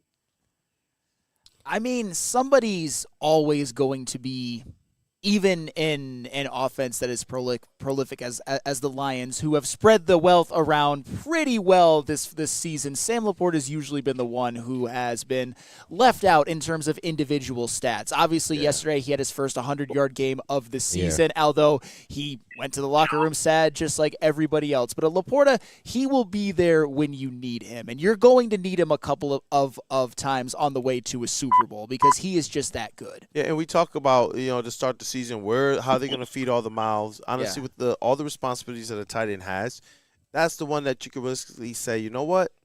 That's the one who his targets may be up and down. You know that in short yardage situation, especially goal line situations, is where he's really going to be able to kind of step more into a role, be more of a threat, whether it's decoy or you're actually getting him the ball. But with all the other weapons they've had, think about what Sam Laporta has meant and the schemes that Ben Johnson brings to the table. Sometimes Sam Laporta clears out a linebacker, and then Amon-Ra St. Brown, or they hold a linebacker, or he holds a linebacker or safety on this, and then Amon-Ra and J-Mo, they've been some of the beneficiaries of that type of scheme and of that type of attention that they shade towards Sam Laporta. And then all of a sudden, I wonder sometimes, how is J-Mo still so wide open? How is Amon-Ra so open on some of these? And it's because of some of the stuff that they utilize. I've noticed the types of ways that they utilize Sam Laporta too. Yep, and that's why I want to make I want to just make a distinction. Sam Laporta is not playing bad this year. He's actually playing very well. And if you look at his numbers, if he keeps it up, they might be pretty similar to what they were last year. But no matter what he's doing numbers-wise, he's making his catches count. One game he had 6 yards and 2 touchdowns, and like Kool-Aid says, when you're that much of a weapon, when you come into the league and are already a top 3 tight end in the NFL, you're going to command attention. And Sam Laporta is doing his job, and he will be needed more this season. Yeah, shout out to my man. I think we lost him. Appreciate the call. And we got one last caller that we can take, and the last 4 is 4929. 4929, you are on Wake Up Woodward. What's up? Hello? Hey, what up, though, brother? Thank you for calling. Hello? Hello? Yeah, sure. Hey, 4929. I was on the call. Say, I want to tell you, I think, unpopular opinion, I think Goff outplayed Allen yesterday. And with the onside kick early, like y'all said earlier, he had to do that because the defense hurt him so bad. Yeah. I'm tired of these SOL fans coming out here just because we lose the damn game. They got to get over that shit. It was bound to happen eventually. No, I definitely agree with that part. But what you gonna do, man? You can't tell people what to do with their fandom. If they don't believe by now, we just can't help them at this point. That's a fact. That's a fact. Yeah. That's all right. I think unpopular opinion is that Goff outplayed Allen.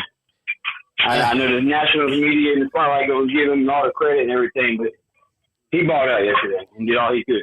What I will say, and I know Sam gonna have a retort to that for sure, but what I will say is if the Lions had won that game, then I firmly believe that Jared Goff would be ahead in the MVP discussion based on the performance that he had. But you just got to take into account Josh Allen did it both ways. He did it through the air, and he did it with his legs last night, and he was getting anything he wanted. So I get what you mean, but I wouldn't necessarily say that Goff outplayed him. That's all. Hey, listen, man, wherever the party's at, let us know, bro. Right. Hey, bro, what's your name, bro? What's your name? We didn't catch your name. Johnny. Johnny. Hey, thank you for calling Johnny, in, Johnny, yeah. man. Hey, you know what? Anybody that wants to be able to call Sean. in and give Jared Goff his props, you know, that's why we had it on there. People are like, why are we talking about Dolphins? It's really to highlight how special Jared Goff is as a quarterback, what he did in that matchup. I believe that the play calling could have put him in a little bit better position in the first quarter, but you got your script. You have your strategy. You have your plan. You go out there and you try and execute it, and you believe in those horses that you're trying to execute it with. But Josh Allen was pretty special yesterday, brother. Yeah, well, and that's the thing. I'm not mad if you say that Jared Goff outplayed Josh Allen because you almost have to overcorrect for the people who aren't giving Jared Goff his flowers for today. I would just say that, you know, Jared Goff, he did do it without the benefit of much of a running game, but he was also playing from behind the whole game. My final sort of synopsis of this is that it was a great quarterback duel. It lived up to the hype, even though it wasn't. It was usually about a 2-score deficit for the most part. The quarterbacks both did their jobs. Whichever player's team was going to get the win yesterday would be number one in the MVP conversation. It's just, I think Josh Allen played just a little bit better, and there's no shame in that whatsoever. Speak Easy Sports. I saw that. Steve Wild said, bro, building a house. So Easy said, this guy's doing the dishes and drilling at the same time. Hey, and talking to us. I love it. Hey, man.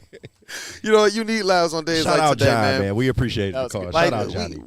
That was a really good call. And thank you to everybody who called in, even the people that we weren't able to get to your calls. Thank you guys for calling in. It's it means the world to have this type of support. I mean, for us, this is even a different feeling for a lot of us, covering a loss, a Lions loss. And I don't suspect that we will be having too many more of these types of shows. I do expect the Detroit Lions to win out. I do. I expect them to, as they control their own destiny, to go out there and lock up that number one seed. And I believe that this team has continued to show a lot of character throughout adversity. Even yesterday, you want them to win that game. But if there's one thing I'm going to walk away with, I believe that they did show some character to try and fight and stay in it, despite a lot of big losses on the defensive side, including in that game, Carlton Davis, Khalil Dorsey, and Ali McNeil. Those are devastating. I mean, but the Lions have overcome devastating injuries before. And you said the Lions did keep fighting. Jared Goff had a lot to do with that, just continuing to lead touchdown drives.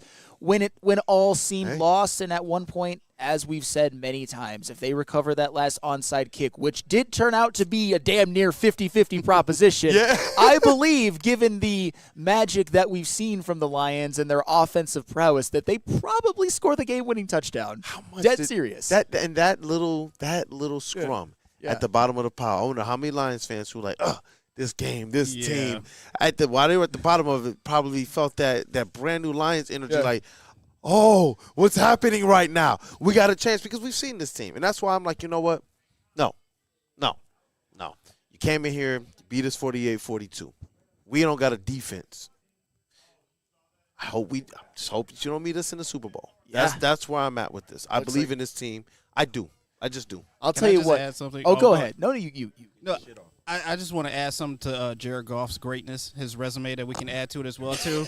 In the fourth quarter, did anybody check out that spin move he did when the pocket was collapsing as well? Oh yeah, it's Kobe Bryant with the spin move. I just gotta add that too. Jared Hutchinson. Yeah, no, like I mentioned earlier, he was avoiding sacks yesterday. There was one in that fourth quarter on that final touchdown drive that they had that if he gets sacked, the drive is probably over. He looked like he was dead to rights, and he somehow spun out of it and was able to throw the ball away.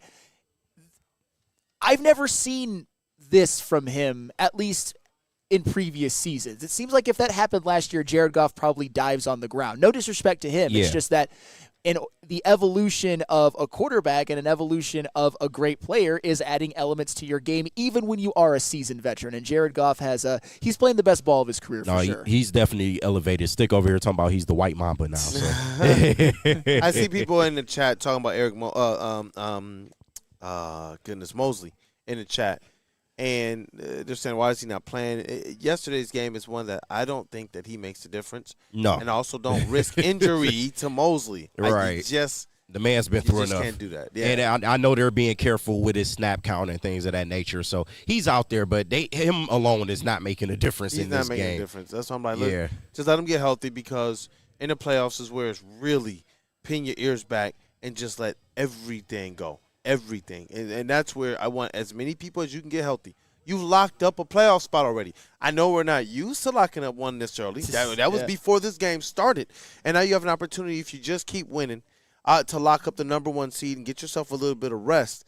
But I do believe as this team gets a little bit healthy, as they're managing, hey, listen, we're going to go into the playoffs and we're going to have to beat everybody anyway, then it's like just make sure that you know you have your players ready for that first round of the playoffs or that bye week. Get ready, and then you got that next round where I believe the Detroit Lions are going to hold serve at home.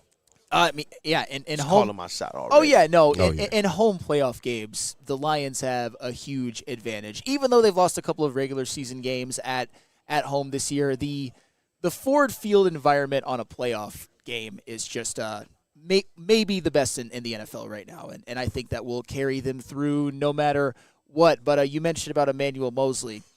He probably wouldn't have helped them yesterday, but he's gonna probably have to help them more moving forward. Yep. Any last words, fellas? Nah. I think we covered it all, at least for today's show. Yeah, for today's show. I'll give you one Feldman mailbag question. I see here we're live at Feldman Chevrolet of Novi. Jordan from MI. Hashtag Feldman mailbag. If CD, Carlton Davis, is out for the year, do you think the Lions bring him back? Great player, but feels like he's always getting hurt. He was so important this year, but yeah, he's going to be expensive. He has gotten hurt a lot. Will he really be that expensive? Well, maybe not. Yeah, maybe I don't think he'd be the most expensive corner in the world, but, I mean, you do have to take his injury history into account. This is somebody that is, I guess you would say, oft injured. I'm not ready to call him injury-prone just yet, but what he brings to this team is unmeasurable. The work that he's been able to do with, Terry and Arnold and Amik Robertson, I think it goes unstated. I think he does deserve a second contract. He's had the best season of his career. Yeah. I had some concerns about him coming into the year, but those concerns in terms of on-the-field play have been alleviated. So I would love to see Carlton Davis back if they can get him at a good price. And me personally, I wouldn't even care with a slight overpay. It's just what's Brad Holmes going to do. Right. Yeah. Well, hey, you know what? Shout out Dante 151 199 super chat as we close this thing up. Kendall Vildor is probably saying hi. It's me again. And you know what? For as much people want to say that, that's real. Get ready for him. 29 is finna be out there. Yeah, that's a fact. So it is what it is. Last year's defense, the one difference though, with the kind of makeshift secondary is you had Aiden Hutchinson in front of you. And listen, he's a practice squad guy for a reason. He's going to get beat sometimes, more times than not. But people are going to treat him like he's a first-round draft pick. Yeah, he's getting paid millions of dollars. Right. And he's the first string. It's just like, come on, guys. And like I said, when you're in the Lions position, what other choice do you have? Nobody is coming to save you. At this point in the season, you're either getting practice squad guys or guys off the street. So. No, KG, it's sobering. And Kendall Vildor, I'll give him credit. Was it the Colts game where he actually played pretty well? I think it was the game after it, but I know what game. One of those games he actually played well, even though people were trying to give him slander after the game. But the reality is as we said, nobody wants Kendall Vildor getting starter-level snaps in an important game. That's not what he's here for, but he can do some nice things. He can. He just needs to avoid getting beat for like a 40 or 50-yard bomb, and maybe he can. We got to wrap up. These chats, these comments, though, the game wasn't. These two of those touchdowns were in garbage time from Andrew. He says this game wasn't as close as the scoreboard dictated. They literally were a scrum away from having the ball in Jared Goff's hands for a chance to win the game. And I'll tell you what, when Vildor was pointing like it's our ball, I'm like, oh my, did they really recover this? That's what I'm saying. I'm just like, what are we? I know we got to wrap up. Here's the problem with people like that, Kool-Aid. Here's the problem. Goodness. Last week, was Josh Allen trailing the whole time and putting up crazy stats against the Rams? Yep. Yeah. Did anybody discredit those stats? No. Oh. Nor should you. Oh. Nor should you. Oh. You shouldn't discredit but any Jared of them. Goff has the same exact game. Tell me about this, Mr. Oh, so wait, the MVP just did it last week. Our MVP does it this. That's why these people don't know football. This is why, this is why I get so frustrated. You don't watch enough of the NFL. You don't have enough context. You don't have enough knowledge to see. Josh Allen just went on the road in L.A., did the exact same thing. In a loss. In a loss. To a lesser opponent. To a lesser opponent that we already beat. This is a Super Bowl contender that it happens with the Lions. Well, don't forget who else they lost to this season. They lost to the Steelers, and who else did they lose? They've lost to people that aren't elite teams. So, just stop. Yeah. Just, think. Go back. Get some knowledge, learn from history, then come back to me and talk about Jared Goff and what he did. Because if you go back to last week, Josh Allen had the same game, and you're telling me he's the MVP. Can't have it both ways, sucker. I thought he was going to drop the mic there for a second, man. I was about to be like, but no, man, we're on live support with the tech. Hey, listen, it's time to break this thing down. What a way to break down, if you have to deal with a Monday where the Lions don't pull out the victory. I think that we handled it well. Chat family, man, it was dope to be able to parlay with you guys too. Hopefully some people made some money at the very least last night, but as much as I know we're Lions fans, I have a feeling a lot of people was betting for the home team. But it's been a great show, man. Live at Feldman Chevrolet of Novi, Michigan's #1 Chevy dealer. It's been a good time out here. Hopefully we haven't gotten on their nerves too much. But shout out to our brother Broder, Cavassier Chase, that dude Justin. Those guys were turning up. That dude Justin and Cavassier Chase at the company party last night. Shout out to them, still getting up. I know they're going to do the jobs this morning. I know that you guys are going to. JB Smooth, what up, though, man? Woodward Sports MVP in the TD space. What's up? Oh, it's been a great show. It's been an amazing show, even though, we're obviously on a sad Monday here, but still, we got a lot to look forward to, and it's a holiday, so just keep in mind, we got the Bears coming up this Sunday. Honestly, we're going to smack them. We're going to get that revenge. Thank you. We're going to get that revenge, so just take this loss as a learning lesson, and then let's just move on from there. Hey, what up, though, KG? Black Hollywood, that's Detroit's #1 draft pick. What up, though? You know it, man. And in a day like this, I'm over the trying to police people's fandom. Y'all do what y'all gonna do, man. This team has everything ahead of them. Still in control in the North. Still in control in the #1 seed for the NFC. So they just got to go out there and prove it every single week. You ran into a buzzsaw this week. Come back, be better. Yep. Yeah, hey, you know what? The vet of the squad is back with us, man. It was great to have you back with us. Flannel Sam, and he was cooking today. If you guys just tuned in, make sure you get back to the beginning of the show and stay tapped in with the rest of Woodward Sports. But Flannel Sam, all sports knower, Red Wings correspondent, lover of all things Go Blue. What up, though? Yes. On top of having to deal with the loss today, Stick tonight has to do the one thing in the world that he hates more than anything. Cheer for Caleb Williams. Yeah. Yeah. That sounds disgusting, but I understand it. He hope it ends in a draw. Hey, that's fair. That's fair. That's fair. End of the time. Yeah. Right. Hey, you know what? It's your boy Brandon, a.k.a. Detroit Kool-Aid, your credential Pistons reporter and writer for the network. It's been a good one. Wake up, Woodward. Chat family, if you didn't get the opportunity to, smash that like button and stay tapped in Woodward Sports the whole rest of the day. Have a blessed one, you all.